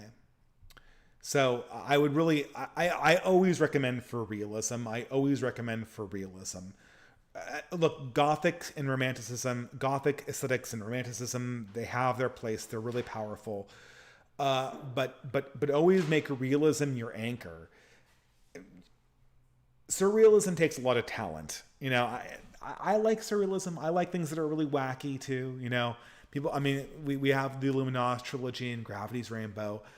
But I think, 9 times out of 10, the choice is always realism, right? That's fundamentally where you want to be in emotive storytelling. Colin W. I have no question. I'm a Gen X, and I just wanted to say that you're my favorite voice on the dissident right. I don't know what the future path will be, but I like where you're going. Well, thanks. My future path is to finally finish a Substack essay for once and make an edited video. But I've been just so incredibly tired of having gotten around to that at all. But thank you very much. Jonathan Eubanks for $3 USA. Hi, Dave. I wanted to go to RCIA. I've been wanting to go to RCIA, and I'm sorry for the vanity, but I'm terrified to show up in any clothes I own. What attire is appropriate to show up in? Well, dude, I think I taught an RIA class wearing jeans and a button-up shirt. RCIA is for anyone who's considering joining the Catholic Church. I don't think there is typically a dress code, but if you're worried about it, I would just go business casual, and you should be totally fine. Most I mean, if this is this some kind of like Latin mass parish? Maybe they'll be more formal there. But in most parishes, RCIA classes are run by like the boomer crowd. I mean, I have seen people go wearing shorts to RCIA classes. I wouldn't recommend that. I wouldn't recommend doing any religious function in shorts. But I don't know, you should be fine doing business casual, right? But thank you very much for the super chat. Nerve AMV Maker for $5. What are your thoughts on Arthur C. Clarke? He is the least talked about sci-fi master among the distant right circles, never brought up to the degree of Asimov, Herbert, or Dick. We are certainly right, and he has one of... see, Arthur C. Clarke is weird because he wrote one book. He wrote a bunch of books, I should say. He wrote, like, Rendezvous with Rama. He wrote Hammer of the Gods. He wrote the script for 2001: A Space Odyssey. He wrote countless short stories and a bunch of other stuff. He's one of the big science fiction authors of the 20th century. But for my money, everything he's written is overshadowed by one book, and that book is Childhood's End. And there's never really been a book quite like it. And Childhood's End, I mean, it's actually amazing. It's amazing it's amazing how it plays with your emotions. I have never encountered a similar book by Clarke since then. I think I've read most of his stuff when I was in high school, but it's really an amazing book, and prophetic in a way, because it perfectly traces the ages of sort of new atheism. It traces it from sort of its initial technocratic optimism to its subversion phase, to its sort of reactionary phase. Let's go back to the 1990s. Let's go back to the way things were. And then finally to a civilization ending apocalypse, when the next generation ceases to become human at all and becomes something that's in many ways horrific. And at the end, the audience is forced to grapple with actual death, actual apocalypse in a brutal way. And I can't think of anything equivalent to that. And reading Childhood's End again, it's outright Landian how that novel, I mean, it actually kind of gives me chills just thinking about how good it was. But to my mind, after he wrote that, he never wrote anything that was as good. And to be clear, guys, Childhood's End is really very much a concept book. The characters are a little bit weak. The plot's not gripping. And, I wouldn't say that it's necessarily a great piece of literature, but it's an emotional roller coaster, and it makes you deeply think about the fate of species. And how civilizations actually end, and what it might feel like to be inside of that. And yeah, I think it's a masterpiece. But for my money, Clarke is kind of a one-hit wonder, just because that so thoroughly overshadows everything maybe with the exception of the script for 2001: A Space Odyssey, which as another science fiction masterpiece. With the exception of 2001, that just so thoroughly overshadows his other work that it's hard for me really to take in stock his other stuff. Cordy for $5 USA. For the love of God, please stop using the term the cathedral. How about the synagogue instead? Oh my God, have I... guys, I get this comment. This is like the most... I think, Cordy, you're probably just giving this to me to piss me off. People have been telling me this for 7 years. The cathedral is not supposed to be a dig on Catholicism. It's supposed to be a description. So the cathedral comes from a book called The Cathedral and the Bazaar, which is a classic book. You can listen to the audiobook on Skeptical Wave's channel. I believe he has it there. It's a classic book on the history of software development, where they contrast two different modes of software development. One where a company is the steward of a software and they intentionally build every piece going up. And the other one where it's sort of like a marketplace of ideas and then there's exchanges of information and all that stuff. The Cathedral is a reference to that book. And Mulbug's implicit message was that when we see ideological consensus among the ruling class, we think of it like a bazaar, but it's actually like a cathedral. It's actually like a software that's been put together intentionally, by a company, and less like the organic outcome of a marketplace of ideas. Another key part of the cathedral concept is its religious dimension and the fact that it evolved from Christian ideology. And I hate to say that he's right about this. The emergence of progressivism was not created by Judaism. It's a heretical offshoot of Christianity. Now, you could point to bad actors who aren't Christian who've exploited this development. You could claim that there might have been groups of bad actors that have exploited the development of progressivism. But evolutionarily speaking, this ideological animal derives from a Christian origin, and it fills the hole in Western civilization that was left by Christianity's disappearance. The whole concept is meaningless without that context. And to exchange that meaningful analysis of how ideas organically evolve, how mistakes evolve from heresy, to try to take a dig at another religion, and for that matter, a cheap shot, that's just not like an adult conversation. We're sublimating our higher desire to analyze a moment in history for like a marketing gimmick that won't even work, because nobody is going to use the synagogue as a catch-all for the ideological consensus of the modern world. Nobody is going to use that word, nobody's going to buy it, and no one's going to feel comfortable using it, and it will be turbo bannable. So being stupid and useless and missing several of the key major points that was trying to be communicated with the original use of the word, I think the substitution is particularly a bad idea. But that won't stop people from telling this to me again. I mean, you might again bother me about my absentee Shrek video again too, but I'm not. Maybe I shouldn't say that because someone's going to do that in this chat, I bet. Dreadnought, as an RCIA teacher, to the prior question, jeans and a polo shirt or something similar is really just fine. Frankly, anything modest as far as I'm concerned in my classes. Second, read video games. For us doing physically and mentally taxing jobs, it's a hobby I can do when I'm wasted from work.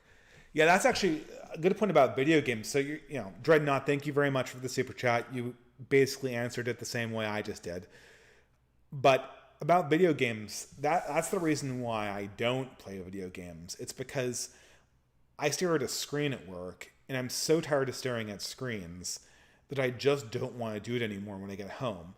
And I don't really have that much free time anyway. And so if I'm going to do something stupid to unwind my brain, I want to do something where I'm biddling something with my hands. So that's why I have that idiotic hobby of putting paint on plastic miniature soldiers, because it's the perfect like unwinding thing I can do at the end of the day after spending so much time staring at a screen. But thank you, Dreadnought, very much. I'll go on here to Alex Sorensen for $5. Thanks for reminding me that we still have seekers. I'd forgotten how dry all commentary on the right and left had become. It's all reaction and missing the seeking of something greater that you bring to the streams. Well, thank you very much. I appreciate the super chat. I do feel a little bit bad because I did feel like I said next time we'll talk about something that's a specific piece of culture. And I guess I did a little bit when I discussed Over the Garden Wall, but not to the extent that I really implied last time. So maybe I'll think of another better topic for next week. But I'm glad people enjoy these streams. I'm glad people feel like they can get something out of them. Another problem with prognostication, Alex Sorensen, I said this to the Franklin last time he was on, but we were just in such a uniquely bad period for prognostication. We're running up against all of these deadlines that are just a few months away. And depending on how these deadlines go is going to dictate so much about how our society is going to go. We've got the midterm elections. We've got the coming energy crisis in Europe. We've got the ongoing economic catastrophe in America and the monetary crisis. We've got a potential real estate crisis on the horizon. And we also have the ongoing crumbling of the progressive narrative at all levels. And I'm wondering genuinely what is what's going to come out of all of these conundrums. How are the powers that be going to react to these things? And when they do react, are we going to be in totally uncharted territory? It's an open possibility. But thank you very much. Ben White for $3. My employer, a major U.S. financial institution, hosted a drag show, among other things, for its DEI week. Do any people in that community still genuinely think they're still an oppressed fringe group?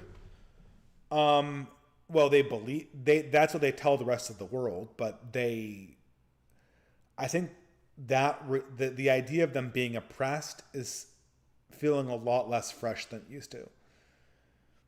I can tell when progressives want to drop the I'm oppressed because I have so-and-so sexual practice, or I'm a rebel because I have pink hair, or look at how politically insightful I am because I got the Ukraine flag and the trans flag and pronouns in my bio. I think they understand increasingly that they're part of an army of people like this, that they're practically a living cliche. And not only are they a living cliche, they're also the preferred political cliche of the corporate class. That's pretty much unavoidable at this stage. And as the Biden administration goes on, I think this is going to become more and more unavoidable. I think that realization has a lot to do with why political burnout is such a huge thing right now on the left. People are so tired of politics in its typical form because the left can't come up with any convincing answers that people believe, and the right can't come up with any promises that it can deliver on because it can never win.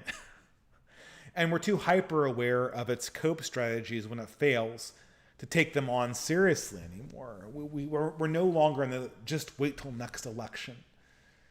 I think things are going to be going for the Republican Party pretty much like they have gone in the last 5 or 6 years, which is not very well, which is to be a hated token opposition that in later months has been borderline illegal and been on the verge of being declared by the Biden administration as more of a national security threat and as a terrorist threat than an actual political alternative.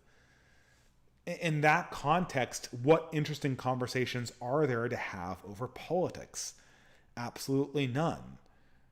But there are interesting conversations to be had over living real lives in the present, of being authentic, having authentic existences.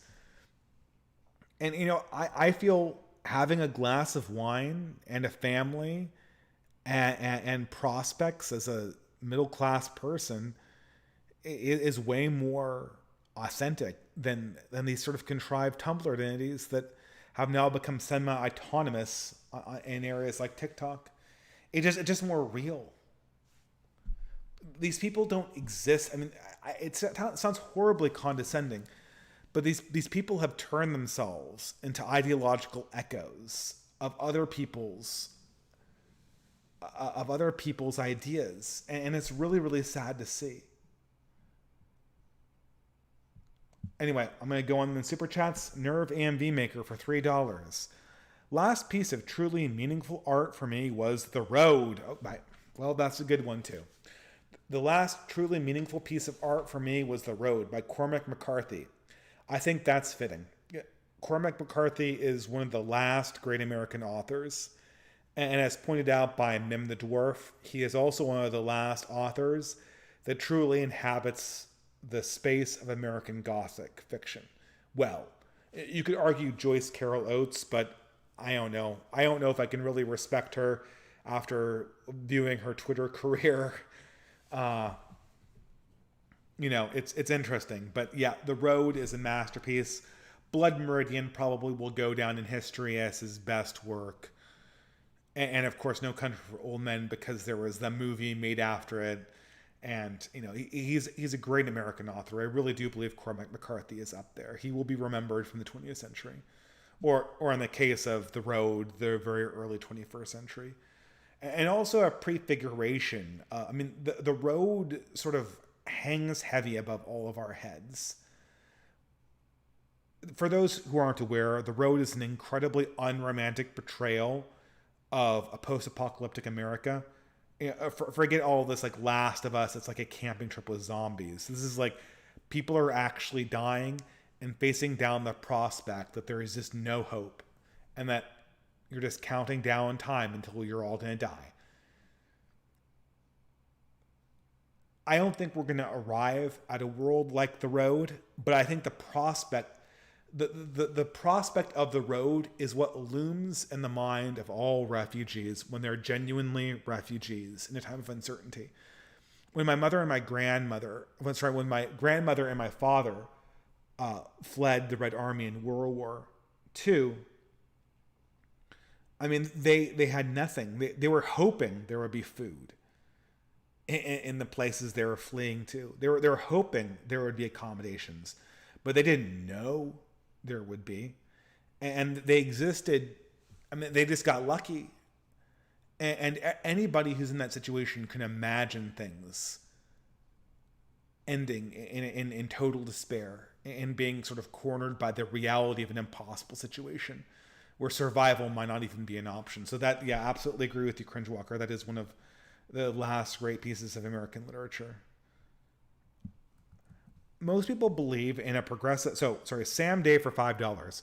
Most people believe in a progressive/regressive linear view of history, even right-wingers. This idea that people were fundamentally different in the past is wrong. They struggled with the same temptations as we do. Things are different. People are the same. Well, I agree with that, generally speaking. I've talked endlessly about the leftward drift of history. I personally believe that it is a reality. That, like I said, there's 2 or 3 causes of the left-wing drift in history. One sort of organic. People who are rich get more left-wing, and the Industrial Revolution made us rich. Some are less organic in that the ideological structures that have ruled us like going in the left-wing direction. They feel comfortable going in the left-wing direction, and so they always prefer that. But at this stage, the progressive direction of history is so obvious that it can't help but be part of our political consciousness. You're right that there's nothing new under the sun, but in the same way, the big elephant in the room is the question of progress. To what extent is it possible? To what extent is it good for the human race? And everyone knows that progress progresses in the direction of what we call the left.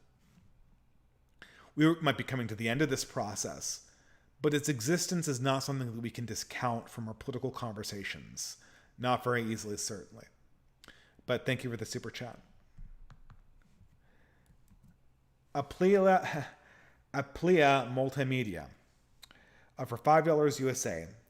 Read the games and art question. I'd submit Ace Combat 7, a dogfighter where the story plays out over radio chatter with recurring characters, themes, and musical motifs. Story and gameplay occur simultaneously. Best case for a dopamine inducer as a novel. Okay, yeah, but you're kind of making my point, right? Because the way you're describing this multimedia, or whatever your first name is, I'll just call you multimedia if that's all right. The way you're describing this to me is you're telling me that this is a flight simulator dogfighter that's been stapled to a radio play. Now maybe what you're telling me is that the flight simulator video game plus radio play is a great chocolate and peanut butter combination. but it is very much a chocolate and peanut butter combination. You could probably put on a flight simulator and listen to a Joe Frank radio essay, one of the last radio essayists, one of the last radio show personalities I'm aware of, and you probably get a very similar experience. I'm not convinced that art gets better when it's being superimposed over a dopamine hit machine. But maybe you've discovered one of the exceptions, but still, the way you describe it, it very much fits into this idea that art is stapled onto video games post hoc, rather than extending organically from the game itself, except in the case of very abstract games like Tetris or something like that. These artistic motifs are almost always a post hoc addition and not something that's necessary or essential. But thank you for the suggestion, though. Okay, so on to the next one. Dreadnought for $3. Dude, goth music is stuff like Susie and Banshees or Sisters of Mercy. Oh, Sisters of Mercy. Okay, I know that. Switchblade Sympathy, Dead Can Dance. You couldn't pay me to listen to death metal or to Manson.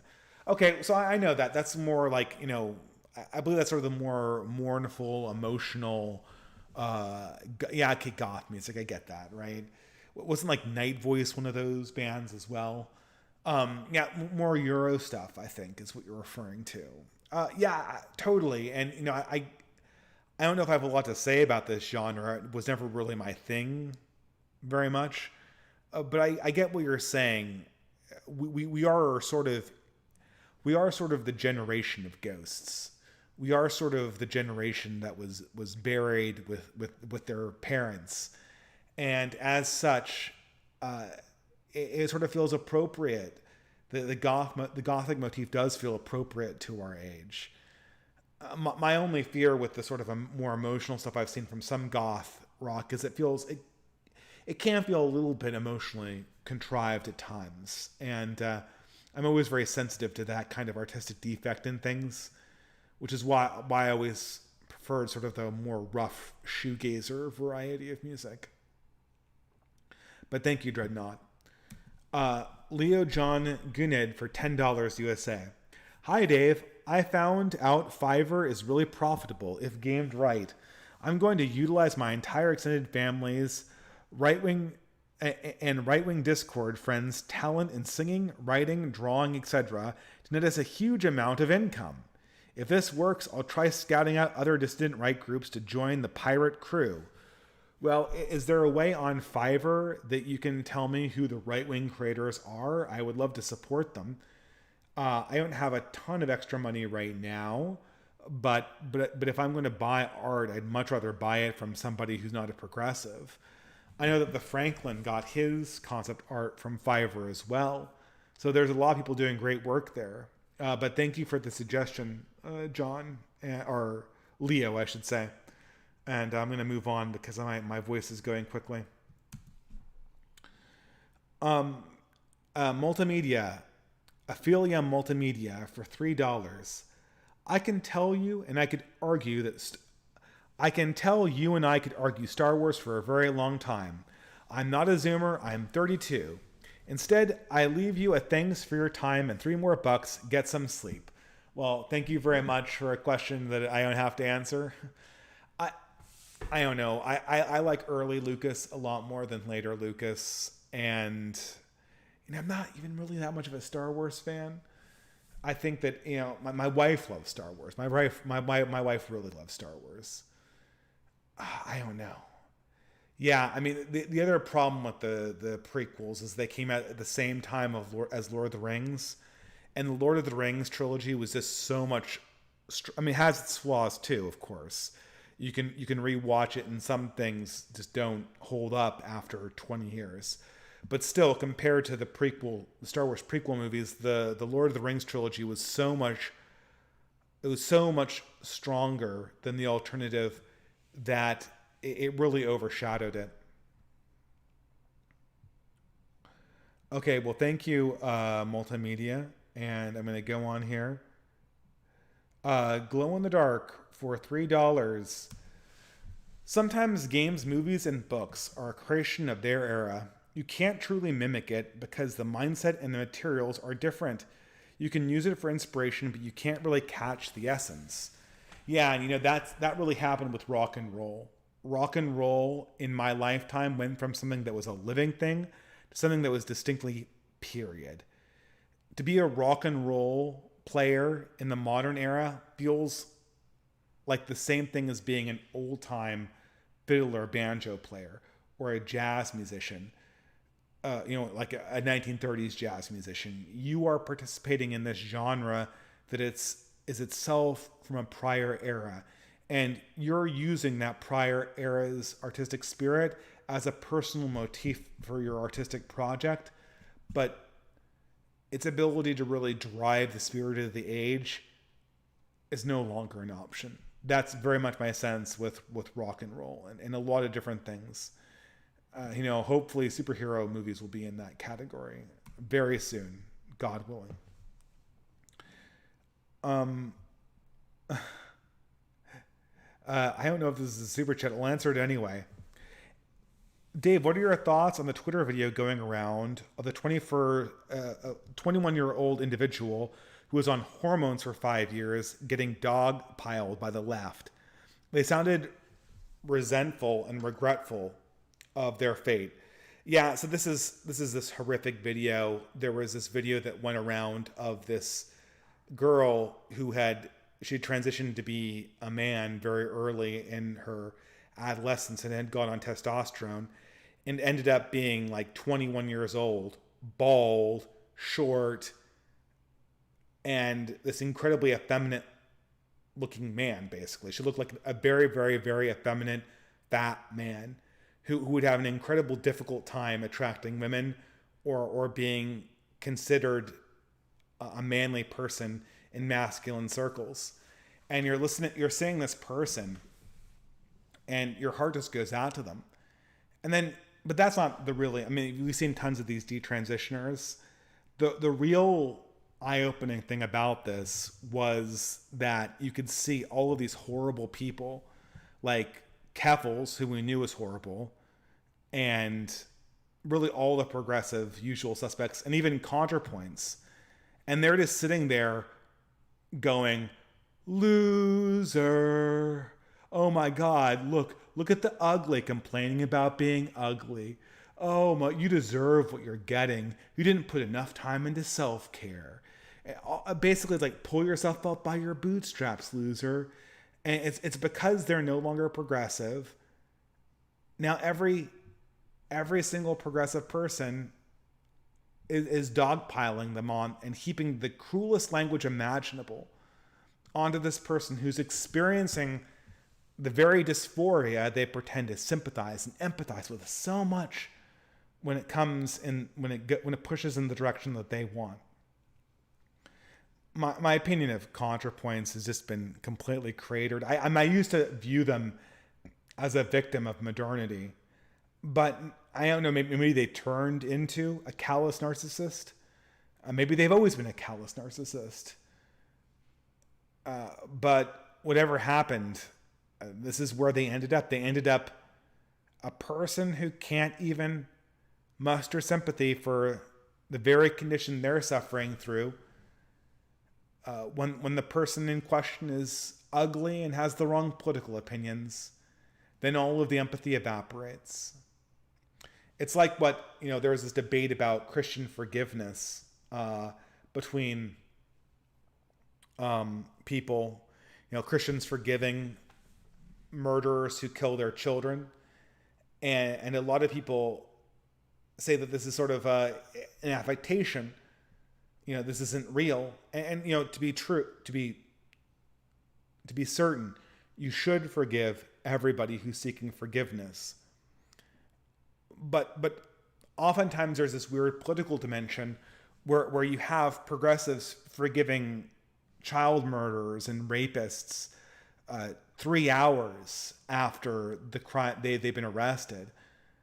And And when they do so, they're, oh, you have to forgive them. You have to, and of course these murderers and rapists, they haven't shown any contrition yet. There hasn't been a process of mourning.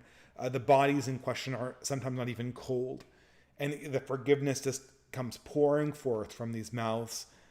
And then you see them, 3 months later, or 3 months previously, when it came to the grandmas who took the unauthorized tour of the Capitol building in January 6th, these self-same Christians with unbounding forgiveness will be like, oh, well, put them all against the wall and shoot them. Execute them all. That's fake. That's so fake. And we just come from a whole, we've come from a generation of Christians peddling fake charity and fake repentance and fake forgiveness and selling fake empathy, and people are tired of it. I'd much rather have authentic hatred or authentic anger than this phony and transparently fake charity. I mean, truth is a valuable component in this process, and they're undermining it completely. All right, but I have to hurry up. Antimatter Bone Crusher. There's a big opportunity to sneak right-wing themes through the POCs. Steal this zombie apocalypse, devout black Christian family. Steal this idea. Zombie apocalypse, devout black Christian family takes in morally ambiguous mixed-race progressives who ultimately get everyone killed through moral laxity, except the stern Christian father and loyal daughter. Well, yeah, I mean, in some sense, you're already, Antimatter Bone Crusher, that's a good idea. If someone wants to make based black Christian family survives the zombie apocalypse, I certainly think that sounds like a good idea. That sounds like a great movie. But to a certain extent, you already are kind of getting things like this. You already, like with Black Panther, you basically get ethno-nationalism is cool as long as black people are doing it. So, the big problem you have right now is that the progressives can smell right-wingers, and so you're not going to smuggle this idea into Hollywood studios. So the bad news is there's no way that a secret right-winger is going to produce your based black Christian zombie apocalypse movie. But on the other hand, progressives are so ideologically bankrupt and starved for ideas that eventually they're just going to take right-wing plots, paint the main characters black, and then put them on the market, which will be, it won't be good media, but it will be passable. It'll be better than the schlock they put out like She-Hulk and the rest of the Cape shit. And, if you had to take it with a palette shift, I guess that's just the cost of doing business in the 21st century. I think the progressives will probably do this for us. But, infiltration, unfortunately, for 99% of the people in the world is not really an option. But thank you for the super chat. Brian Bestivar. Hi, Dave. I was curious on your thoughts on the Twitter video going around the 20... Oh, sorry, I already answered this one. So Brian Bestivar for $5. I was curious about your thoughts on the 21-year-old individual who is on hormones getting dogpiled by progressives. I already answered this one. So thank you for the super chat, though. And it's just absolute. And you gave me another $3 super chat, so thank you for that one as well. But that dog pile was just absolutely disgusting. I don't know. I guess there's just no karma online whatsoever. But I think this idea of left-wing empathy is just well and truly lost at this stage. No one believes this anymore, except for progressives themselves. The only problem is I don't know when is the time that they're going to ever come to us and try to convince us that they're empathetic anymore. It doesn't seem like that's a thing anymore. All right, Sam153 for $5. Here's money for your efforts in fighting sleep, Dave. Well, thank you very much. You can tell I'm very tired. You'd think that I'm jet lagged on Pacific time, like I'd be more energetic at this stage, But really, I'm just more tired because I'm effectively getting up at like 4 a.m. or 3 a.m. in the morning. So I'm just not sleeping very well, period. And neither is my son. So it's just, yeah. But thank you for understanding. Someone says it's not about the intellection content. It's about who you are that bleeds out in the streams. There's so many people caught up in tribal warfare than making meaning. Well, thank you very much. That's not a super chat, but I read it anyway because it's in my questions tab. Are we coming to the end? Are we almost coming to the end? Oh my God. Dreadnought for $3. These are the sorts of conversations I wish we could all be having around the table at a pub. Thanks, Dave. You made a late night in my shop go very quickly. Well, thank you very much, Dreadnought. Yeah, I actually do. I was going to do an Oktoberfest thing, but then my vacation got moved over. So I've got to get back to my basket weaving. Well, we'll have to see how it works out. But maybe early November might be a better time. Okay, Sam153 for $5. I think this is the last one of the night. Yes. Okay. Sam153 for $5. I'll throw a question in, actually. $1 billion against Alex Jones. How can't people see the malicious injustice in this? Yeah, I mean, I don't think... So Alex Jones got hit with a lawsuit, defamation or libel settlement against the Sandy Hook parents for $1 billion, which is... And it's like Dr. Evil, $1 billion. Ha ha ha. It's like a joke quantity because Alex Jones doesn't have $1 billion. No one outside the richest people in the world have $1 billion. It's transparently just meant to permanently bankrupt him and take him off the air. And he's basically a proxy for the media's dissatisfaction with the Trump years. Yeah, I mean, I think it's a joke. Again, the question is who's getting red pilled by this? I don't think very many people are. I think that a lot of normie conservatives are realizing that the justice system does not work for them, and that it's not a question of process, but a question of personality. And in this lies the more fundamental question that politics is not about procuring a process because you can't trust a process. Politics is about finding people who you trust. I keep on saying this, and I got to reiterate this at all times. Politics is friend enemy, but in our lived experience, what this is going to mean is trustworthiness, commonality of moral prescriptive vision,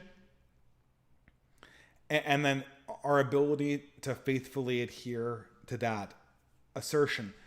If you're somebody who's like, oh, I don't make prescriptive statements, or, you know, I'm just here to watch the decline, that's a very difficult thing to integrate into a friend coalition, because the most important thing in the friend coalition is that we're fighting for some future that's similar, that we have a vision of humanity that is in some sense dovetailing, that is coming together in a cohesive unity. And without a dedication to that, there's no meaningful, lasting friend distinction you can make that's political. And yeah, that's something we need to keep in mind at all times. So with that, guys, thank you very much. I have my Psalm reader here. I forget which one I bookmarked, but I did bookmark one. Here we go. I bookmarked Psalm 93. So Psalm 93 reads, "The Lord is king, with majesty enrobed. The Lord has robed himself with might. He has girded himself with power. The world you made firm, not to be moved. Your throne has stood firm from old. From all eternity, O Lord, you are. The waters have lifted up. The waters have lifted up their voice. The waters have lifted up their thunder. Greater than the roar of mighty waters, more glorious than the surgings of the sea. The Lord is glorious on high. Truly your decrees are to be trusted. Holiness is fitting to your house, O Lord, until the end of time." All right, guys, with that final reading for the night, thank you for tuning in to Broadcasts from Fiddler's Green, my weekly podcast. I'll be seeing you in less than a week, God willing, on Tuesday, hopefully with some new material and hopefully a lot less sleepy than I am right now. But in the meantime, everyone have a great night and a blessed rest of the week. Good night.